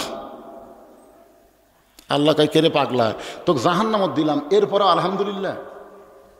পাগল বলতেছে আল্লাহ জান্নাত কে বানাছে জাহান্নাম কে বানাছে? আল্লাহ বলতেছে দুটাই তো আমি বানাছি। তো তাহলে আপনার বানানো জাহান্নামের মধ্যে আমার জায়গা আছে? তাও তো আমার জায়গা আছে। আপনি যদি আমাকে বলতেন তোর জান্নাতও নাই তোর জাহান্নামও নেই, তাহলে যাবে কোথায়? তুমি যে আমাকে জাহান্নাম দিলে, তোমার বানানো জাহান্নামে যে আমার জায়গা আছে, তাও বলতে পারবো আমার জায়গা আছে রে, আমার জায়গা আছে। আল্লাহ কয় পাগলা অত পাগলামি করিস না, জাহান্নামত গেলে তুই পুড়ে যাবি, তোর কষ্ট হবি, তা আমি পুড়ে গেলে কষ্ট পেলে আপনার কি? জাহান্নামত গেলে আমি পুড়ে যাবো, আমার কষ্ট হবে, তাতে আপনার কি হবে? আল্লাহ বলতেছে আমারও কষ্ট হবে। আল্লাহ বলে তো আল্লাহ আপনার কষ্ট কেমনে হবে?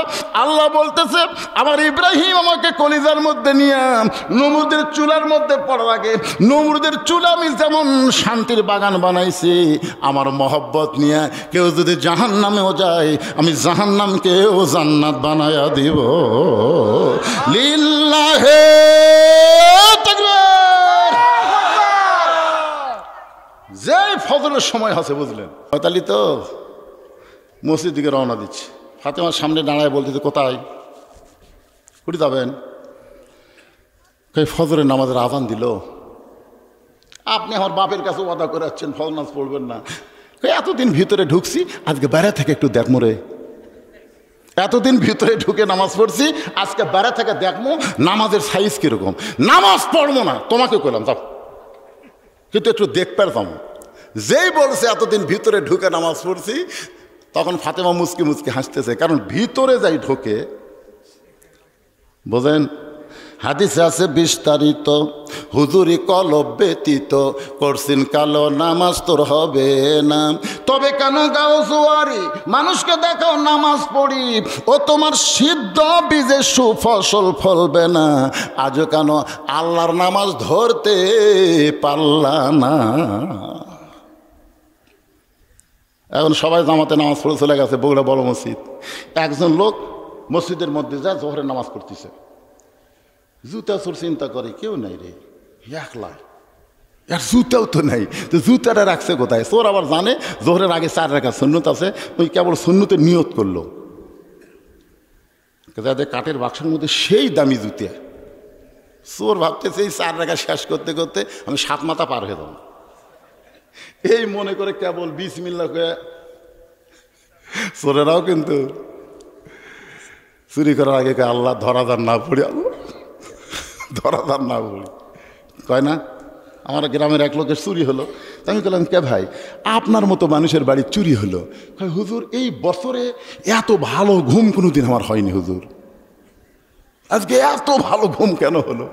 বলে ঘুম দেওয়ার মালিক আল্লাহ রে। তাহলে আল্লাহ তোমাকে ঘুম দিল আর চোরক করলো চুরি কর। আমার ওই গান মনে পড়ে গেল। একটা গান গায়, মাটির পুতুল বানায়া, গানটা গাবো? মাটির পুতুল বানায়া তুমি করিলা বেহোশ, তুমি যেমনি নাচাও তেমনি নাচে পুতুলের দাও দোষ। তুমি সর্প হইয়া দংশন করো, ওজা হইয়া ঝাড়ো, তুমি চোরকে বলো চুরি করো, আবার পুলিশ হইয়া ধরো। আল্লাহ ইচ্ছা করলে ফিলিস্তিনের মাটিতে বোমা পড়বে কিন্তু ফুটবে না। নমরুদের চুলার আগুন যদি না জ্বলে তাহলে ইসরায়েলের একটা বোমাও ফিলিস্তিনের মাটিতে ফুটবে না। আল্লাহ ইচ্ছা করলে বোমাকে মিষ্টি বাঙ্গি তরমুজ বানাবার পারে। ধরে কোন কথা ঠিক কি না? তুমি চোরকে বলো চুরি করো, আবার পুলিশ হয়ে ধরো। গানটা গাই আর কান্দি কে রে, কারণ কি? আল্লাহর লীলা খেলার মধ্যে কাম কি? আজকে ওয়াসসাবিরিন ইন্নাল্লাহা মা'আস সাবিরিন মধ্যে সব পেয়ে যাবেন ইনশা। ধৈর্য ধরতেছেন তো? কয়টা বাজে দেখি তো, বাজুক, অসুবিধা কি? সারা রাত হবি না, একটু মনোযোগ দিয়ে শোনেন। আস্তাইনু বিস-সাবরি ওয়াস-সালাহ, আল্লাহর কাছে কিন্তু পাবার গেলে ধৈর্যের কথা আল্লাহ আগে কেন বললেন? নামাজ এবং ধৈর্যের মাধ্যমে, ধৈর্য এবং নামাজের মাধ্যমে আল্লাহর কাছে চাওয়া লাগবে। অন্য জায়গায় আল্লাহ বললেন কদ আফলাহা মান তাযাক্কা ওয়া যাকারা ইসমা রাব্বিহি ফাসাল্লাহ। এতদিন তিনি ভিতরে ঢুকে নামাজ পড়ছেন, সাহাবারা বলতেছে ইয়া রাসূলুল্লাহ, এমন ভাবে হযরত আলী জিহাদের ময়দানে পড়ে আছে, আমরা খুঁজতে চাইলাম, খুঁজে খুঁজে দেখে উপর হয়ে আছে। হুজুর গো, আলীর পিছনে এমন একটা তীর ঢুকে গেল, এই তীরটা গোস্তের মধ্যে খাঁজ ঢুকে গেছে। অনেক চেষ্টা করলাম, তীরটাকে আমরা টেনে বের করতে পারলাম না। একটু টান দিলে হযরত আলী জোরে জোরে কান্দে, আমরা সহ্য করতে পারি না। রাসূল বললেন সাহাবীরা রে, আমার আলীকে কষ্ট দিও না, আলী যখন ভিতরে থাকবে এমন সময় তীর টেনে বের করা লাগবে। আলী যখন ভিতরে থাকবে, সাহাবীরা বুঝতে পারলেন না। নবী বললেন আলী যখন নামাজের ভিতরে থাকবে, রাসূল আমার ইমামতি করতেছেন আর হযরত আলী পিছনের কাতারে নামাজে দাঁড়ায় গেলেন। দুইজন সাহাবীকে নবী বললেন আজকে তোমরা জামাতে নামাজ পড়বা না, আলীর তীর বের করার সময় তোমাদেরকে কাজে লাগাতে হবে। আলী যখন নামাজের ভিতরে থাকবে তখন তোমরা তীরটা টান দিও। হযরত আলী নামাজে দাঁড়ায় গেলেন, তীরের শলাকা টান দেয়, আলী পিছন থেকে চলে আসে কিন্তু তীরটা গোস্ত থেকে বের হয় না। আলী পিছন থেকে আসে, আবার চিন্তা করলো এখনো মনে হয় নামাজের ভিতরে যাই নাই। যেই মাত্র হযরত আলী সেজদায়, এমন সময় জাবের আর হুযায়ফা এত জোরে তীর টান মারছে, তীর শুধু বের হয় নাই, তীরের সঙ্গে গোস্ত পর্যন্ত ছিঁড়াইছে। নামাজ যখন শেষ হয়ে গেল, জাবের হুযায়ফা গোস্তর তীর নবীর সামনে জমা দিল। নবী আমার তীর গোস্তটা গোপন করে বলেন আলী, আলী রে, সামান্য শলাকায় হাত দিলেই তুমি চিৎকার দিয়ে কাঁদতে, এখন তীর বের হলো, গোস্ত ছিঁড়াইলো। আমি নবী জানতে চাই তুমি তখন কোথায় ছিলা? আলী বলতে যে হুজুর, আমি হয়তো তখন ভিতরে ছিলাম, আমি হয়তো তখন ভিতরে ছিলাম। রাসূল বললেন আনা মাদিনাতুল ইলমি ওয়া আলী বাবুহা, আমি হচ্ছে এলেমের শহর, তুমি হচ্ছে তার দরওয়াজা। আলী রে, তোমার মুখে আজকে সাহাবীদের আমি শোনাইতে চাই এই ভিতরে ছিলা সেইটার কারণ কি? আলী বলতেছে রাসূল, আপনি জানার পরও যখন জানতে চান তাহলে শোনেন। আমি যখন নামাজের নিয়ত করলাম ইলা জিহাতিল কাবাতিশ শরীফাতি, আল্লাহু আকবার, আমার চোখ আছে সেজদার দিকে, আমার মুখ আছে কাবার দিকে। এক সময় আমি চোখ বন্ধ করি না, সেজদার নিয়ম হলো সেজদার দিকে চোখ রাখতে হবে। আমি জোর করে চোখ দুইটা খুলে রাখতে চাই, কিন্তু এক সময় আমার দুইটা চক্ষু বন্ধ হলো। ইয়ানজুরু বিনুরিল্লাহ, আমার দুইটা চক্ষু যখন বন্ধ হয়, আমার অন্তরের চক্ষু আল্লাহর নূরের মাধ্যমে খুলে যায়। ইত্তাকু ফিরাসাতাল মুমিনিনা ফাইন্নাহু ইয়ানজুরু বিনুরিল্লাহ, আমি তখন নূরের চোখ দিয়ে তাকায় দেখি, আমি যেখানে সিজদা দিব ওইখানে আল্লাহর কাবা ঘর সে দাঁড়িয়ে আছে। যেখানে নবী নামাজ পড়াইছেন মসজিদ নববী, সেখান থেকে কাবা হলো 450 কিলো দূরে, আর সেই কাবা আলীর সিজদার ভিতরে। নই বলে আলী রে তারপরে খবর কি? আলী বলতেছে কাবার মালিক আমাকে বলতেছে, আলী তোমার নামাজের সাইজ দেখে আমি আল্লাহ এত খুশি হয়েছি, দূরের কাবা তোমার সেজদায় হাজির করে দিছি। আলী বলতেছে আল্লাহ ওই কাবা সেজদায় দিয়া তুমি আমারে খুশি করতে পারবা না, কারণ আমি আলী কাবার সেজদা করি না, কাবার মালিককে সেজদা করি। ওই কাবা আমার সামনে দিয়ে কি করবা? আমি কাবার মালিককে পেতে চাই। আনতা আবুদুল্লাহ কান্নাকা তারাহু ফাইল্লাম তাকুন তারাহু ফাইন্নাহু ইয়ারাকা। আল্লাহ রাসূল বলেছেন ইবাদতের মধ্যে শামিল হও, ইবাদতের মালিককে দেখতে পাবা। আসসালাতু মিরাজুল মুমিনিন হবে। ইবাদতের মালিককে যদি দেখা সম্ভব না হয়, ইবাদতের মালিক যে তোমাকে দেখতেছে এই বিশ্বাস তোমার কলিজার মধ্যে চলে আসবে। আপনারা বলেন তো মসজিদ কার ঘর? আমার সম্পর্কে এক চাচা গামছা গাঁত দিয়ে জোহরের নামাজ পড়বে আসতেছে। আমি বললাম চাচা গামছা গাঁত দিয়ে মসজিদে আসতেছেন? আমার চাচা বলছে ফতুয়া দে, ফতুয়া দে, নামাজ হবি না, ফতুয়া দে। আমি বললাম চাচা খালি গামছার কথা বলতে আপনি এত রাগ করলেন? এই জন্যই তো হাসি এত দেখে পারে না রে, এই জন্যই।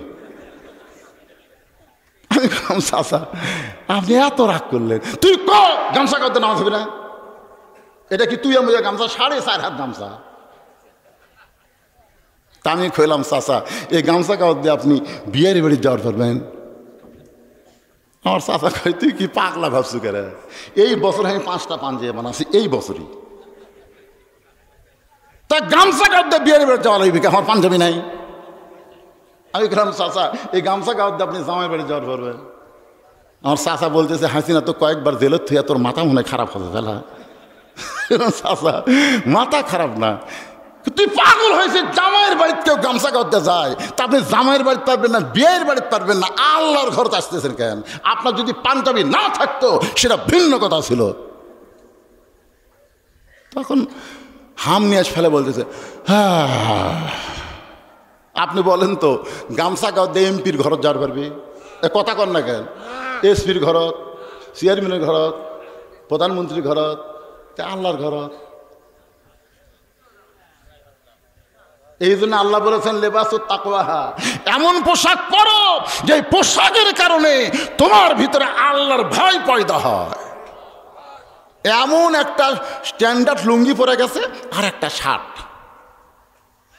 কে রে জানেন স্ট্যান্ডার্ড লুঙ্গি হঠাৎ যদি কারেন্ট যায় ঘরের মধ্যে কি হবে? মসজিদের মধ্যে কারেন্ট গেছে, ফ্যান গেছে, স্ট্যান্ডার্ড লুঙ্গি ঘামে উড়াতের সাথে জমে আছে, রুকুর থেকে যেই শেষ দাঁত গেছে ভাই প্রাত পেছনে ফেটে গেছে। এখন শার্ট থাকার কারণে দ্বিতীয় কাতার লোকে নামাজ হবে। আর যদি ওর গায়ে একটা পাঞ্জাবি থাকতো, একটা জুব্বা থাকতো, লুঙ্গি খোসা পড়লো, কারো কেবলা পরিবর্তন হতো না। কথা কন না, কথা বলেন। কোন পোশাক পরে মসজিদ যাওয়া লাগবে এটাও জানা দরকার মুসলমানের। জোরে কোন কথা ঠিক কিনা? আমি বলতেছি না হাব্বা জুব্বা বড় কথা বলতেছি না। যে পোশাক পরলে আপনি সিনেমা হলে ঢুকতে পারবেন না সেই পোশাক কোনটা চিন্তা করে দেখেন তো, দেখেন। যে চেহারা করলে আপনি পাপ করতে পারবেন না সে চেহারা কোনটা? এক মেয়ে আমাকে বলতে তো হুজুর আমার স্বামীর চেহারা এত সুন্দর হুজুর, স্বামীগুলো বাহিরে গেলি মেয়েরা খালি তাকা থাকে হুজুর, আমার স্বামীর দিকে যখন অন্য মেয়ে তাকায় আমার খুবই খারাপ লাগে। তেমন একটা দোয়া দেন হুজুর যে দোয়া আমল করলে আমার স্বামীর দিকে অন্য কোনো মেয়ে তাকাবি না, স্বামী দান খালি আমার একলার হয়ে যায়। আমি তখন বললাম মা দোয়া লাগবে না, তুমি তোমার স্বামীর চাচা বানাও। যেই কচি চাচা বানাও মেয়ে হুজুর আপনি আলেম নাকি? স্বামী কোনোদিন চাচা বানান যায়? এই তো কি চাচা কবার কচি, চাচা বানাবার কচি, বানাবার। এমন চেহারা কর সমস্ত মেয়ে যেন তোর স্বামী চাচা কয়।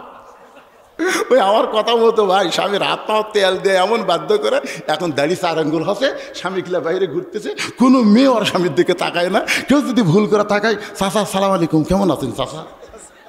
এখন স্বামী যদি কেউ চাচা কয় বইয়ের কোনো সন্দেহ আছে?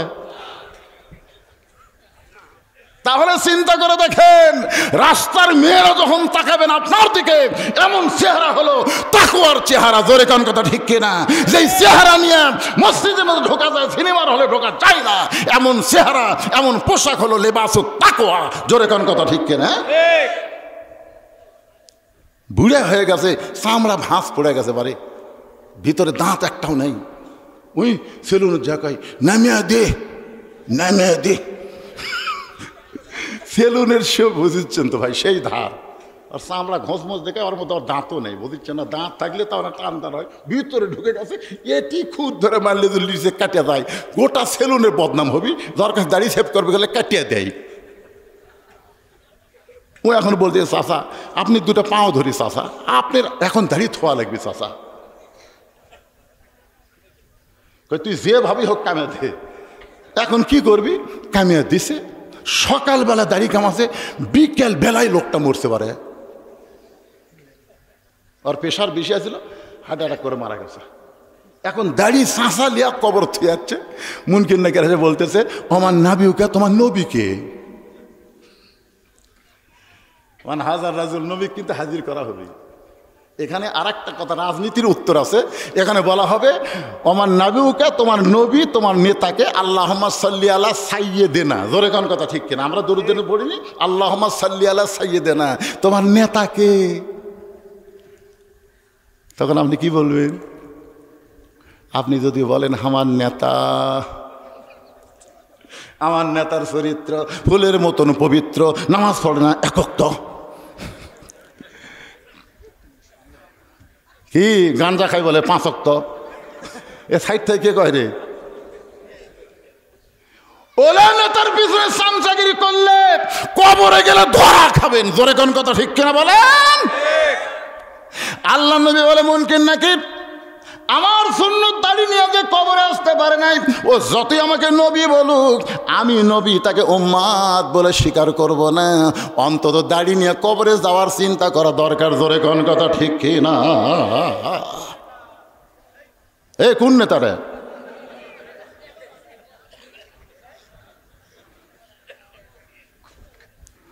বহুদিন হলে আপনাকে এলাকাতে আসিনি, আপনার খুব ডাঁটের শ্রোতা পারে। খাড়া হয়ে থাকে ওয়াজ শুনতেছে, মানুষ আধ ঘন্টা খাড়াই থেকে পারে না। লিল্লাহে তাকবীর। হযরত আলী বাহির থেকে নামাজের দৃশ্য দেখতেছে, হঠাৎ দেখতে পাই আবু যর গিফারি মসজিদ নববীর ভিতরে ফজরের সুন্নত আদায় করতেছে। ফজরের নামাজের আগে 2 রাকাত সুন্নত আছে না নাই? সর্বসাকুল্যে 12 রাকাত সুন্নত আপনাদের আদায় করা লাগবে। 5 ওয়াক্ত নামাজের 12 রাকাত। জোরে কোন কয় রাকাত? তার মধ্যে জোহরেরই হলো 4 রাকাত, আর আগে আর 2 রাকাত পরে। জোহরের হলো 6 রাকাত, 4 রাকাত আগে পড়া লাগবে, জোহরের পরে 2 রাকাত, মাগরিবের পরে 2 রাকাত, এশার পরে 2 রাকাত, আর ফজরের আগে 2 রাকাত। এই 12 রাকাত সুন্নত সে সুন্নতে মুআক্কাদা। রাসূল বলেছেন, ফজরের 2 রাকাত সুন্নতের এত দাম, আসমান জমিন বিক্রি করলেও ফজরের 2 রাকাত সুন্নতের সমান হবে না। আবু যর গিফারি যখন ফজরের 2 রাকাত সুন্নত নামাজ আদায় করতেছে, এমন সময় হযরত আলীর মন বলতেছে, আলী তুই নবীর কাছে বলেছিস ফজরের নামাজ পড়বো না, সুন্নত পড়লে অসুবিধা কি? তুই তো নবীর কাছে কইছি ফজর পড়বো না, ফরজ পড়বো না, ফজর পড়বো না। ফজর হলো 2 রাকাত, জোহর হলো 4 রাকাত, আসর হলো 4 রাকাত, মাগরিব হলো 3 রাকাত, এশা হলো 4 রাকাত। এই 70 রাকাত নামাজ লাইলাতুল মেরাজে আল্লাহ নবীকে দিয়েছে। এই মেরাজের নামাজ হলো ফরজ। জোরে কোন কথা ঠিক কি না? সর্বসাকুল্যে কয় রাকাত? 70 রাকাত। জোরে বলেন কয় রাকাত? আলী রে, ফজরের 2 রাকাত সুন্নত পড়লে তোর সমস্যা কি? হযরত আলী আবু যর গিফারির কাছে গিয়ে ফজরের 2 রাকাত সুন্নত নামাজ আদায় করেছে। আবু যর গিফারির বন্ধুর নাম হল হযরত আলী। আবু যর গিফারি আর হযরত আলী 2 জন কি? কথা কন না কেন? 2 জন কি? ফাতেমা যখন বলে গেল, স্বামী গো গভীর রাত্রে যখন মারা যাব, আপনি আমাকে গভীর রাত্রে কবর দিবেন। দুনিয়ার কোনো মানুষ যেন ফাতেমার পর্দার খেলাপের কোনো কিছু না পায়, ফাতেমার কবরের খবর যেন জানতে না পায়। আপনি আমার কবর খুঁড়তে যদি কষ্ট মনে হয়, আপনার আপন বন্ধু যদি কেউ থাকে তারে বলবেন সে যেন ফাতেমার কবরটা একটু গোপনে খনন করে দেয়। গভীর রাত্রে হযরত আলী আবু যর গিফারের জানলার কাছে ছোট বাচ্চার মতন ফোঁপায়ে ফোঁপায়ে কাঁদতেছে। আবু যর গিফারি ঘরের দরজা খুলে বলে, আলী রে, জীবনে বহু যুদ্ধ তোমার সঙ্গে করলাম ভাই, কোনো যুদ্ধে তোমাকে এমন করে কাঁদতে দেখি নাই। আজকে তোমার জীবনে এমন কি যুদ্ধ শুরু হলো গভীর রাত্রে আমার জানলার কাছে? আলী বলতেছে, আবু যর, একজন পর্দা নিশি আজকে রাত্রে মৃত্যুবরণ করবে, রাতের বেলায় তাকে দাফন করা লাগবে। এখন তুই যা, জান্নাতুল বাকির পূর্ব কোণায় সবুজ রঙের একটা বাতি জ্বলবে আবু যর, ওই বাতি বরাবর একটা কবর কর। আবু যর গিফার বলে, আলী ভাই একটাবার বলো সে পর্দার সে নাম কি তোমার মুখস্থ নাই? আলী বলতেছে, আবু যর, 6 মাস আগে নবী দুনিয়া থেকে বিদায় নিয়েছে, আমার হাসান হোসাইন না না না না বলে কাঁদতেছে, এখন পর্যন্ত আমার 2টা সন্তানের চোখের পানি আমি বন্ধ করতে পারি নাই।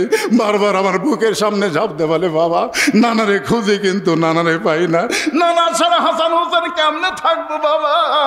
6 মাস আগে নবী দুনিয়া থেকে বিদায় নিয়েছে, না না না বলে আমার 2টা বেটা কাঁদতেছে। আজকে গভীর রাতে এদের মা দুনিয়া থেকে বিদায় নেবে। আবু যর, আমি কেমনে সহ্য করবো রে? আমার হাসান হোসেনকে কেমনে সহ্য করবো? যা যা একটা কবর কর।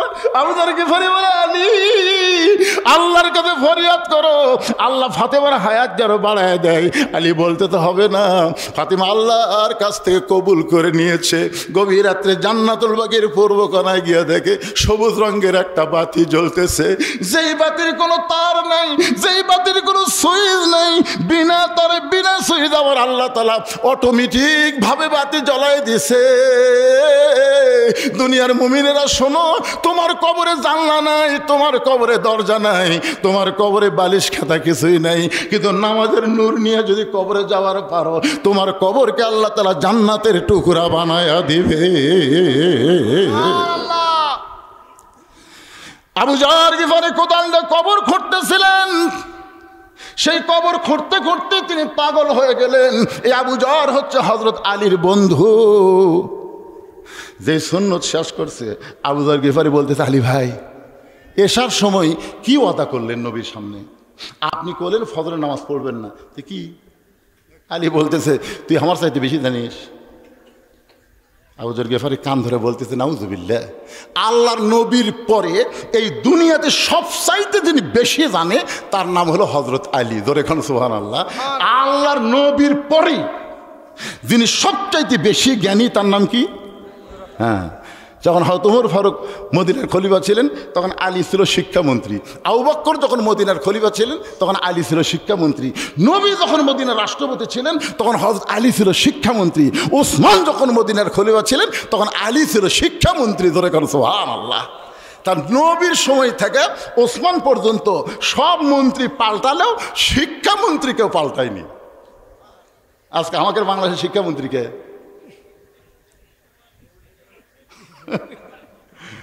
এমনি স্বল্প সব কি হচ্ছে, পিঠের উপর ব্যাগ লিয়া পেশাব দিয়ে 40 লিখতেছে, একটা যন্ত্র ধরে আগে চায়ের পরে শূন্য। গালত হাত দিয়ে চিন্তা করি কিয়ামত হতে আর বেশি বাকি নেই। পেশাব দিয়ে লেখা, এটা কি মনে করছে? এই মারছে দৌড়, সামনে যা বললাম কি করলি? চাচা দোয়া করে নিয়ত করছি 100 লেখমো। তা আজকে পেশাব কম থেকে 40 পর্যন্ত লিখছি, 1 লেখে 2 শূন্য যেদিন দেবো সেদিন আমি সাকসেস। আমি কারণ কোন ক্লাসে পড়িস? কই ক্লাস 2-এ পড়িস চাচা। তো কেমনে পেশাব করা লাগে তোর স্যার তোকে শিখায়নি? পাগলা বসে থেকে পেশাব করবি, দাঁড়ায় পেশাব করা যায়? তখন বলে চাচা দিয়ে কি কয়, প্রাইমারি পেশাবখানা যায় দেখি চাচা আমার স্যারই খাড়া হয়ে পেশাব করে, আর স্যারই খাড়া হয়ে মারে। আর সেই শিক্ষা আপনার সন্তান শিখতেছে। কথা কন না কেন ভাই, কথা কন না কেন? আকডুম বাকডুম খড়ডুম সাদা ঢাকে ঢুললো সাদর বাদে বাঁচতে বাঁচতে চললো ঢুলি, ঢুলি গেল কমলা ফুলি। এই মালটা কি হবে? এই বড় হলে কি হবে? আপনার এলাকায় হাফিজি মাদ্রাসা কোন মাদ্রাসায় ছাত্র পাওয়া যায় না যেখানে ছোট্ট থেকে পবিত্রতার শিক্ষা দেওয়া হয়, লাম ইয়ামুসসুহু ইল্লাল মুতাহহারুন, ততক্ষণ পর্যন্ত কোরআন স্পর্শ করতে পারবে না যতক্ষণ পর্যন্ত পবিত্র না হবা। জোরে কোন কথা ঠিক কিনা? সেই শিক্ষা দেওয়া হয় না। আল্লাহর বান্দার একটু মনোযোগ দেন। আলী বলতেছে আমার চাইতে বেশি জানো। আবু যার গিফারি দুই কান ধরে বলতেছে আমার ভুল হয়ে গেছে, আমি বলেছি ফজরের ফরজ পড়বো না, তাই বলি কি সুন্নত পড়া যাবে না?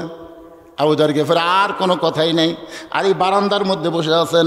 হযরত বেলাল পৃথিবীর শ্রেষ্ঠ মুয়াজ্জিন, সুবহানাল্লাহ বলেন।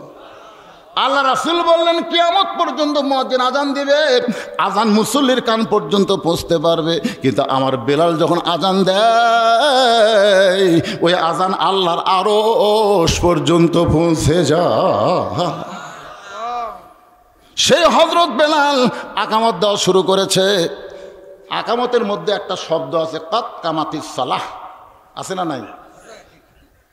এই কদ কামাতি সালা শব্দ শোনার পরেও যারা চেয়ারত বসে থাকবি, আপনাদের এলাকার মসজিদের মধ্যে চেয়ার আছে? আচ্ছা, কি ওয়াজ বাদ দা লিখবি?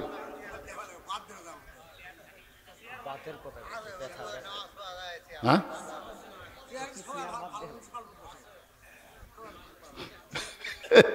পাগলা, চেয়ারত বসলে আপনি চেয়ারত বসবেন, এটা কোন জায়গাত পাচ্ছেন? আপনি যদি দাঁড়াবার না পারেন বসা পড়বেন, বসা যদি না পারেন শুয়ে থেকে পড়বেন, শুয়েও যদি না পারেন ইশারার দ্বারা পড়বেন। যতক্ষণ পর্যন্ত দাঁড়াবার পারবেন ততক্ষণ পর্যন্ত আপনি জামাতে আসবেন। আপনি সবসময় সরকারি চাকরি করা লাগবে, এই কথা আপনার কে কথা? এই সবসময় সরকারি চাকরি করা লাগবে? 60 বছর পর্যন্ত চাকরি করছেন, সরকার দেখতেছে, আমার জন্য তার যৌবনটা দিয়ে দিল, বুড়া বয়সে আমি বসা বসা পেনশন দেবো। ধরে কোন কথা ঠিক কিনা? কিন্তু সরকারি চাকরি করলে সরকার যদি পেনশন দেবার পারে, 60 বছর পর্যন্ত যারা জামাতে নামাজ পড়ছে, বুড়া বয়সে যদি জামাতে নামাজ নাও পড়া পারে, যেখানেই নামাজ পড়ুক ওই জামাতের সওয়াব আল্লাহ তাকে বসা বসা পেনশন হিসাবে দিয়ে দিবে। ধরে কোন কথা ঠিক কিনা? কি আল্লাহ দেবার পারে না? হাসরের ময়দান আল্লাহ কি বলবে? তোমার শৈশবকালের কোনো হিসাব আমি নেব না, তোমার বুড়াকালের কোনো হিসাব দেওয়া লাগবে না, খালি যৌবনের হিসাব দাও, জান্নাতে চলে যাও। আল্লাহ রাসূল বলেছেন জামাতে নামাজ পড়া যেমন ওয়াজিব, কাতার সোজা করা হলো কারিবুল ফরজ ওয়াজিব। কাতার সোজা করা হলো ফরজের নিকটবর্তী ওয়াজিব। কাতার সোজা করা, কথা কর না কেন? কি সোজা করা? কাতার সোজা করার নিয়ম হলো পায়ের গোড়ালির সঙ্গে গোড়ালি মিল করা লাগবে, গোড়ালির সাথে গোড়ালি মিল করা লাগবে। আগালি মিল করলে হবি না, কারো পাও 3 পা হাত, কারো পাও আধ হাত, আগা মিল করবেন, গোড়া। ফাঁকারটা পরে আসতেছি, 3 জায়গা ফাঁক থয়ে যাবি না। কয় জায়গা? 3 জায়গা ফাঁক থওয়া যাবি না। কিন্তু যখন করোনা হয়েছিল তখন হলে ফতুয়া চলে না হুজুর। শোনেন, চেয়ারে যদি নামাজ পড়েন আপনি বাড়িতে পড়েন, আর মসজিদে যদি আপনি চেয়ার লিয়ে যান, মসজিদ কমিটিকে আমি বলবো, এবং যারা জামাতের সওয়াব 27 গুণ পাওয়ার নিয়ত করছেন তারা চেয়ার যদি কোনো কাতারত থাকে ওই কাতারত আপনি দাঁড়াবেন না। যদি দাঁড়াবার চান আপনার 4 জন মিলে চেয়ার আলাগ ধরবেন, মানে উনি তো হাঁটবার পারে না, উনি লড়বার পারে না, শান করে লিয়ে এসে চেয়ারত বসে থাকে, ওইকে হেঁটে হেঁটে আসছে শান করে লিয়ে এসে বসে থা লাগছে, তা আপনারা 4 জন 4টা পাও ধরে কান্দত করে বারান্দাত লিয়ে থুবেন, বারান্দাত থুয়ে আপনারা কাতার সোজা করবেন। পৃথিবীর কোন আলেম আজ পর্যন্ত বলতে পারবে না এই কোরআনের আয়াত যদি তেলাওয়াত করে কুমু লিল্লাহি কানিতিন, নামাজের ভিতরে বাহিরে যে ফরজগুলো আছে 13টা, তার মধ্যে একটা ফরজ হলো দাঁড়িয়ে নামাজ পড়া। জোরে কর, কথা কন না কেন? আল্লাহর বান্দারা যেই মাত্র কদ কামাতিস সালাহ সঙ্গে সঙ্গে হতালি মারছে দৌড়। কুমু লিল্লাহি কানিতিন, আল্লাহ বলতেছেন দাঁড়াও, আনুগত্য নিয়ে আল্লাহর জন্য দাঁড়াও। দৌড়ে গিয়া এরকম আবু বকর ওমরের মধ্যে 2খানা হাত ঢুকাই দিয়ে আস্তে করে চাঁড়া, আস্তে করে চাঁড়া। যখন দেখতেছেন যে প্রথম কাতার হইয়া দ্বিতীয় কাতারে কোনো মুসল্লি নাই, আপনি একজন দেখতেছেন প্রথম কাতার ভরে গেছে, আর মুসল্লি আসার মতন কোনো সম্ভাবনাও নেই। তখন আপনি একজনে দ্বিতীয় কাতারে দাঁড়াবার পারবেন না। গোটা কাতারের মধ্যে দেখবেন যে জায়গায় একটু ফাঁকা আছে, একটু বেশি ফাঁক যদি করা লাগে আপনাকে আটাতে দেয়, তাহলে মারবেন সাঁড়া সাঁড়া। এর নাম কি? এই আমার থেকে তাকান, জোরে মারলে আবার নামাজ বাদ দেয়, কিন্তু মারামারি শুরু হবে। জোরে করবে তা ঠিক না? এই কথা কবি তো মোবাইলের মধ্যে বারেন্দার রিংটন বাজতেছে। আমাদের 5 মিনিট মোবাইলের মধ্যে বারেন্দাত একজনের মোবাইলত রিংটন বাজতেছে, বুঝলেন? ওই সামনে কাতার থেকে ইরে, মানে যতবার রিংটন বাজে ওই ইরে ইরে, মানে ওর এত রাগ ধরে গেছে। নামাজ শেষ করলে আমি করলাম, কে ভাই এলা কি করলেন? হুজুর কাল হাত বান্ধা ছিল দেখে আমি যাওয়ার পারিনি হুজুর। তাহলে হাত বান্ধা না থাকলে ওর চাপ আমি ফাটানো হয়নি। কেন তুই মসজিদে ঢুকবো, মোবাইল বন্ধ করবো না? কি বুঝতেছেন? মারামারি করা যাবে না। আস্তে করে হযরত আলী চানা দিয়ে মাঝখানে আল্লাহু আকবার। ফজরের নামাজ শেষ হলে নবী মুসল্লির দিকে মুখ করলেন। 2 ওয়াক্ত নামাজের সালাম ফিরে নবী সাহাবীর দিকে মুসল্লির দিকে মুখ করে। একটা হলো ফজর আর একটা হলো আসর। এই 2 ওয়াক্ত নামাজের পরে কোনো সুন্নত নফল নাই। তাকায় দেখে 3 রত্ন এক জায়গায়। 3 রত্ন। কয় রত্ন? 3টা রত্ন। আবু বকর, ওমর, মাঝখানে আলী। রাসূল বলে, আলী দাঁড়াও। আবু বকর মুসকে মুসকে হাসতেছে, কারণ নবী ঘুমুর ফাঁস করে দিয়েছে এসার সময়। আবু বকর মুসকি মুসকি হাসে। নবী বলে, আলী রে, তুমি না আমার কাছে বলে গেলে ফজরের নামাজ পড়বা না। আবার সামনে কাতারে কেন দেখা যায়? আলী কান্দে, শুধু কান্দে আর কান্দে। রাসূল বলে, আলী কান্দো কেন? আলী বলে, হুজুর বহু চেষ্টা করছি, বহু চেষ্টা করছি হুজুর, ফজর পড়বো না। আমি নামাজ ছাড়তে চাইলে কি হবে? নামাজ আমাকে ছাড়ে না। আজকে ধৈর্য নিয়ে যদি নামাজ পড়তে পারেন, মসজিদের মধ্যে এত ঘড়ি কেন দেখা লাগবে? আপনি 5 মিনিট পরে আসরের জামাত হবে, আপনি 5 বার ঘড়ি দেখলেন, বারবার ঘড়ি দেখতেছেন। আপনি কি জানেন আল্লাহুম্মা আফতাহ লি আবওয়াবা রাহমাতিক, এই দোয়াটা পড়ে যার মধ্যে ঢুকলেন, যতক্ষণ থাকবেন গো আল্লাহর রহমত অবারিত আপনার উপর বর্ষিত হবে। আপনি সেই জায়গায় 5 বার ঘড়ি দেখলেন 5 মিনিটে, অথচ সালাম ফিরে নামাজ শেষ হয়ে গেল। চাষটা লেগে আপনি 1-1 ঘন্টা গল্প মারতেছেন, একটা বারও আপনি ঘড়ি দেখেন না। জোরে কোন কথা ঠিক কিনা? আল্লাহ বলেছেন, যদি নামাজের মজা পাওয়ার চাও, নামাজ আর ধৈর্যের মাধ্যমে আল্লাহর কাছে যা চাইবে আল্লাহ তোমাকে তাই দিয়ে দিবে। ইন্নাল্লাহা মা'আস সাবিরিন, নিশ্চয় ধৈর্যশীলদের সঙ্গে আল্লাহ আছেন। সর্ববিষয়ে ধৈর্য ধারণ করা লাগবে। আমি মায়েদেরকে বলবো, মা, যদি মায়ের পায়ের তলে সন্তানের জান্নাত হয়, তাহলে আপনারাও একটু ধৈর্য ধরবেন মা। একটু প্রসব বেদনা হবে, একটু প্রসব বেদনা হবে মা, হবে তো হবে, তা কি হয়েছে, এইটা সহ্য করবেন। কি বলবো, প্রসবের এই ব্যথা কেউ তো বুঝিবে না। মাজন ঠেকিয়া সন্তানের দায়, অকালে মা মারা যায়, কেন সে মায়ের ভক্তি করবা না? এমন দরদি ভাবে কেউ হবে না আমার মা, মা গো। আমরাও কিন্তু ধৈর্য ধরছি। হাসিনা যা অত্যাচার করছিল, আর ধৈর্য ধরিনি। হ্যাঁ, কি ধৈর্য বাড়ি। বিএনপি এত বড় দল, ইউনূস আসার পর থেকে খালি নির্বাচন নির্বাচন নির্বাচন। হাসিনা যদি না যেত 29 সালের আগে নির্বাচন, যারা মুখ দেবার করবে তার সব ধরে নিয়ে যাবে। কথা কর না কেন? মন খারাপ করে না ভাই। কে রে পাগলা, ইউনূস দে কয়দিন থাকবি রে। হাই রে, কি মরদ মানুষ। হ্যাঁ, আজকে দেখলাম গোটা পৃথিবীর মধ্যে টাইম ম্যাগাজিনে 100 জন প্রভাবশালীর আজকেই তালিকা প্রকাশ করছে, তার মধ্যে নাই ডক্টর ইউনূসের নাম আছে। গোটা পৃথিবীতে 7 জন মানুষ একাধারে 3টা পুরস্কার পাচ্ছে, তার মধ্যে একটা হলো ডক্টর ইউনূস, যিনি ডোনাল্ড ট্রাম্পের কাছে গেলে ডোনাল্ড ট্রাম্প দাঁড়াইয়া থাকে, তাকে চেয়ার দেয়। এই মরদক চিল্লা না বারে। কে সুদ খায়? কে কলরে সুদ খায়?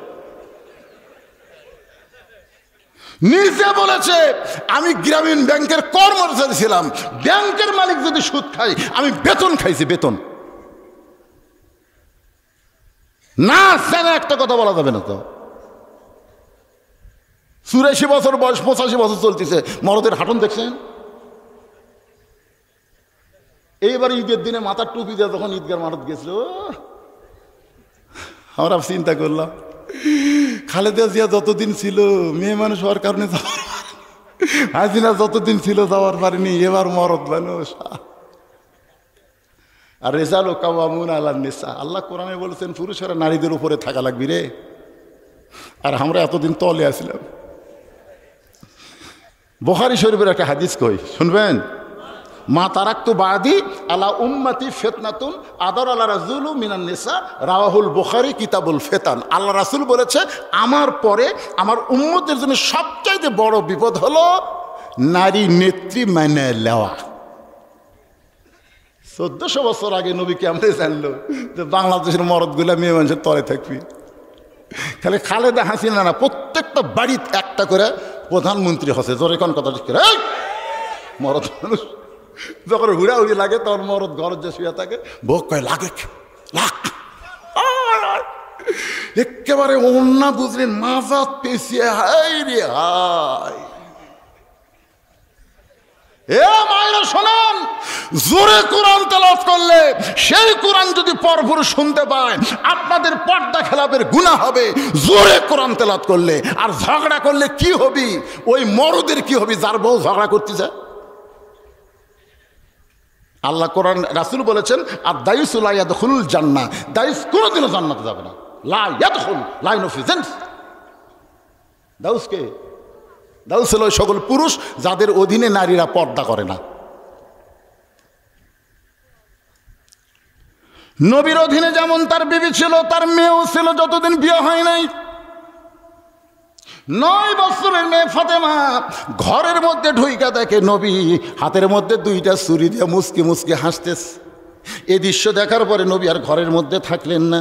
নবী যখন ঘর থেকে বাইরে যায়, ফাতেমা চমকে গেল। আমার বাবা ঘরের মধ্যে ঢুকে আমাকে মা মা বলে আদর করে, সেই বাবা কেন ঘর থেকে বাইরে যায়?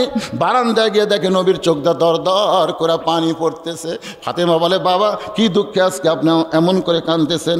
রাসূল বলে, ফাতেমা যে দুনিয়াতে সাজবে মা, আল্লাহ তার আখিরাতের শ্বাস কমায়া দেবে। সঙ্গে সঙ্গে ফাতেমা হাতের চুরি খুলে মাটির থাইলা দেয়। নবী দৌড়ে গিয়ে 2টা চুরি নিয়ে কুড়ে নিয়ে পকেটের মধ্যে ঢুকিয়ে দেয়। ফাতেমা বলে, বাবা এই চুরি হাতে দেওয়ার কারণে আপনি ঘরে ঢুকলেন না, সেই চুরি ফাইলা দিলাম, আপনি কেন কুড়ে পকেটে ঢুকাইলেন? রাসূল বলে, ফাতেমা এই চুরি যত্ন করে রাইখা দিব মা, একদিন তোর নাকে নাকফুল পরাবো, একদিন তোর কানে কানের দুল পরায় দেব, একদিন তোর গলায় মালা পরায় দেব। ফাতেমা বললেন, কবে কবে? আল্লাহ নবী বললেন, যেদিন তোমার বিবাহ হবে। ও ফাতেমা, মেয়েরা কেবল মাত্র এক ব্যক্তির জন্য সাজতে পারবে, সেই ব্যক্তি হলো তার স্বামী। স্বামী ছাড়া অন্য কোনো পুরুষের জন্য নারীরা সাজতে পারবে না। আবার মায়েরা যাদের স্বামী বিদেশে গেছে, বিদেশে কষ্ট করে টাকা পয়সা কামাই করতেছে, আপনি আমানত স্বরূপ বাড়িতে থাকবেন মা, দুনিয়ার কোনো পুরুষ মানুষ যেন আপনাকে দেখতে না পায়। স্বামীর সঙ্গে সাইজা গুইজা থাকবেন, অন্য কোনো পুরুষের জন্যে কোনো নারীরে সাজা জায়েজ। জোরে বলবেন জায়েজ। তাহলে বাড়ির থাকে পাগলি, এটি হলুদ ভেরাত হচ্ছে, এটি কালি ভেরাত হচ্ছে। আর যখন কোনো জায়গার যাবি বেড়াবার, ওরে বাবা রে, কথা প্রসঙ্গে কথা আসতেছে, একটু শোনেন। ইন্নাল্লাহা মা'আস সাবিরিন, ধৈর্যশীলদের সঙ্গে কে আছে? এরপর আল্লাহ বললেন, ওয়ালা তাকুলু, এটাই কিন্তু শেষ আয়াত, এটাই আমার ওয়াজের শেষ পয়েন্ট। ওয়ালা তাকুলু লিমান ইউকতালু ফি সাবিলিল্লাহি আমওয়াতুন বাল আহইয়াউ ওয়ালাকিন লা তাশউরুন।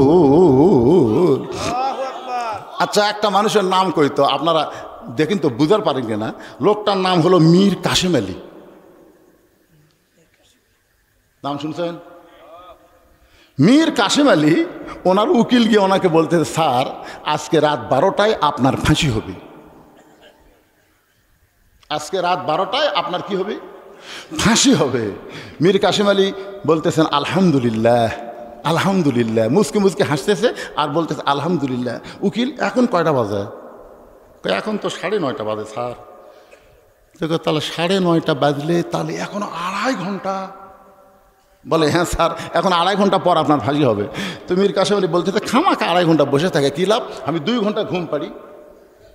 যদি সে এত না পায় তুমি আমার ঘুম থেকে ডাক দিবা, কিন্তু এ কথাটা খেয়াল করবেন। কয় ঘন্টা ঘুম পারবো? যদি সে এত না পায় উকিল, তুমি আমাকে ঘুম থেকে ডাক দিও 8 ঘন্টা আগে। উকিল মনে মনে চিন্তা করি, ওরই হবি ফাঁসি আর উই দিবি ঘুম আর হামাক লাগবি ডাকা। এই মনে হয় ফাঁসির চিন্তা পাগলা হয়ে গেছে। উকিলের নাম হলো তাজুল ইসলাম। উকিলের নাম কি? তাজুল ইসলাম। উনি ঘর থেকে মনের দুঃখে বের হয়ে গেছে, ফাঁসির কন্ডম সেল থেকে বের হয়ে গেছে। 2 ঘন্টা পরে আইসা দেখে মীর কাসেম আলী ঘুম পাড়তেছে, নাক ডাকতেছে আর ঘুম পাড়তেছে। হায় হায় রে, 8 ঘন্টা পরে লোকটার ফাঁসি হবি আর যে হারে ঘুম পাড়তেছে। পায়ের আঙ্গুল লড়াইছে, চেতন পাচ্ছে। চেতন ভাই বলতেছে, ভাই 12টা বাজে গেছে নাকি? না স্যার, আপনি যা করছিলেন 8 ঘন্টা আগে ডাক দিয়েছি। আলহামদুলিল্লাহ। ওযু করে 2 রাকাত নামাজ আদায় করে এই কোরআন শরীফ থেকে 2টা সূরা তেলাওয়াত করলেন। একটা সূরা মূল আর একটা হলো মোজাম্মেল। 2টা সূরা তেলাওয়াত করে ফাঁসির কন্ডম সেলে যে পাঞ্জাবিটা সবচাইতে ভালো, ওইটা পরে চিরুনি দিয়ে মাথা হাসড়ায় বলে, উকিল একবার আমার দিকে তাকায় দেখো তো আমারে কেমন লাগতেছে। পাঞ্জাবি গায়ে দিয়ে মাথার চুল হাসড়া বলে, উকিল রে আমারে কেমন লাগতেছে।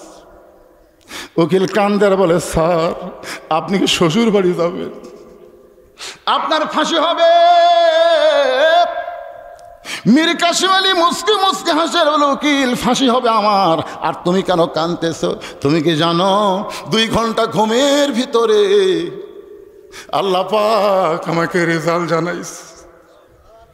এই দুনিয়াতে যাদেরকে অন্যায়ভাবে হত্যা করা হবে, অন্যায়ভাবে ফাঁসি দেওয়া হবে, তাদের মৃত্যু হবে না।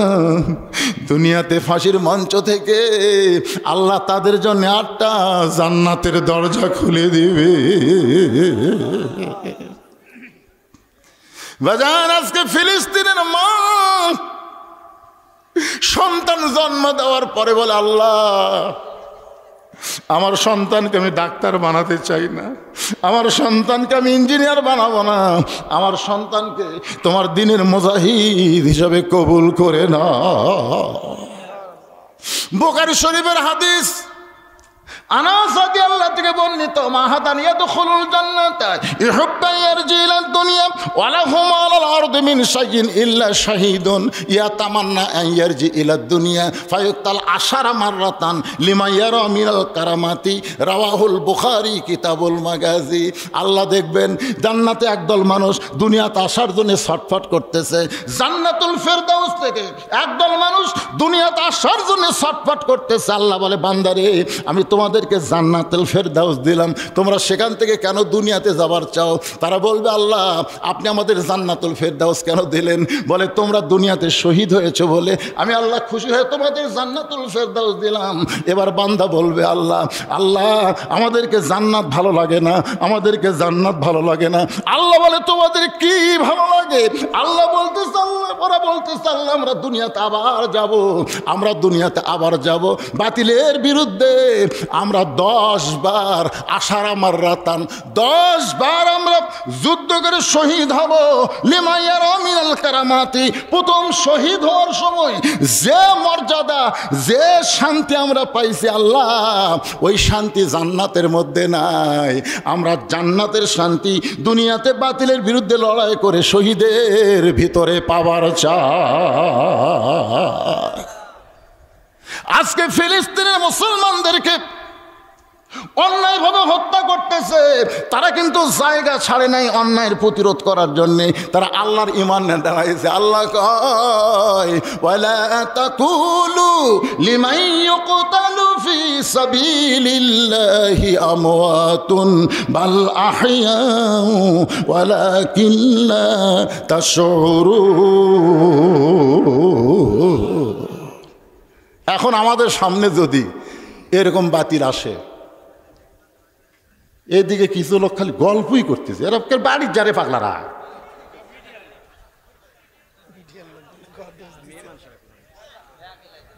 আজকে কি বলেন, খালি পুরুষের ওয়াজ আছে, মেয়েদের ওয়াজ হয়নি? এজোর এখন হয়নি ভাইজান?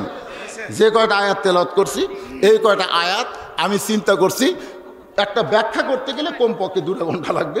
আমি একটা ঘড়ি ধরে 2 ঘন্টা আপনাদের সামনে কথা বললো।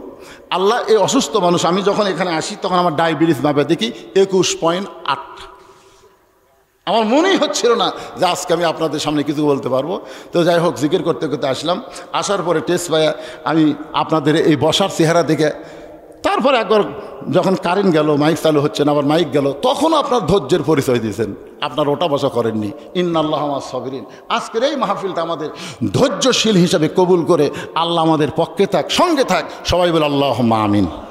ভাইজান, যারা যেখানে দাঁড়িয়ে আছেন, যদি একটু বসা যায়, কারণ মোনাজাতের সময় বসা মোনাজাত করা হলো আদবি, যদি একটু বসা যায় তাহলে আপনার একটা আল্লাহর রাস্তায় বসেন, আর যদি না বসা যায় দাঁড়িয়ে থাকায় মোনাজাতে শামিল হবেন। আস্তাগফিরুল্লাহ আল্লাযী লা ইলাহা ইল্লা হুয়াল হাইয়ুল কাইয়্যুম ওয়া আতুবু ইলাইহি। আল্লাহুম্মা সাল্লি আলা মুহাম্মাদ, আল্লাহুম্মা বারিক আলা মুহাম্মাদ, আল্লাহুম্মা সাল্লি আলা সাইয়্যিদিনা মুহাম্মাদ। বিসমিল্লাহির রহমানির রহিম। আমাদের বাপ মা যাদের কবরে গেছে, আজকের এই মাহফিল আমি খুবই খুশি যে এখানে কোনো প্রকার আদায় নাই, কোনো আদায় নাই। প্রবাসে যারা আছে তারা টাকা দিচ্ছে, এলাকার গরিব গুরবা যারা সাধারণ মানুষ তারা টাকা দিয়ে আজকের এই মাহফিল করতেছে। তাদের জন্য প্রাণ খুলে আমরা একটু দোয়া করার দরকার আছে না নাই? জোরে আছে না নাই?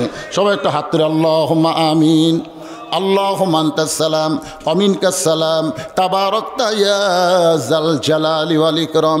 মাবুদ, কঠিন গরমের ভিতরে চাপাচাপি করে তোমার হাজারো বান্দা বান্দিরা আরামের ঘুম, বাড়ির ফ্যানের বাতাস বাদ দিয়া এই জান্নাতের বাগানে বসে দীর্ঘ সময় আলোচনা শুনেছে। মেহেরবানি করে আজকের মাহফিল আমাদের সকলের হেদায়েতের জন্যে, নাজাতের জন্যে, জান্নাতের জন্যে কবুল করো। এই মাহফিলের শুরু থেকে শেষ পর্যন্ত যত আলোচনা হয়েছে আল্লাহ, এ আলোচনার মধ্যে যদি কোনো ত্রুটি হয়, যদি কোনো ভুল হয়, আল্লাহ তুমি মাফ করে দাও। আল্লাহ গো, এর যা হাদিয়া মঞ্জুর করো। ও মাবুদ, আমরা যারা হাত তুলেছি আল্লাহ, আমাদের জনম দুঃখনী মা যাদের কবরে চলে গেছে, আল্লাহ আমাদের দরদের বাবা যাদের অন্ধকার কবরে চলে গেছে, বাবা মার কবরকে আল্লাহ জান্নাতের টুকরা হিসাবে কবুল করে নাও। সকলে বলেন রব্বির হামহুমা কামা রব্বায়ানি সগীরা। আমাদের দাদা দাদি, নানা নানা, আত্মীয় স্বজন, শ্বশুর শাশুড়ি, পাড়া পড়শি যারা অন্ধকার কবরে, সকল কবরবাসীদের আল্লাহ তুমি মাফ করে দাও। এই মাহমুদপুর ধনতলাকে আল্লাহ তুমি কবুল করে নাও। যেই যুবকেরা কষ্ট করে মেহনত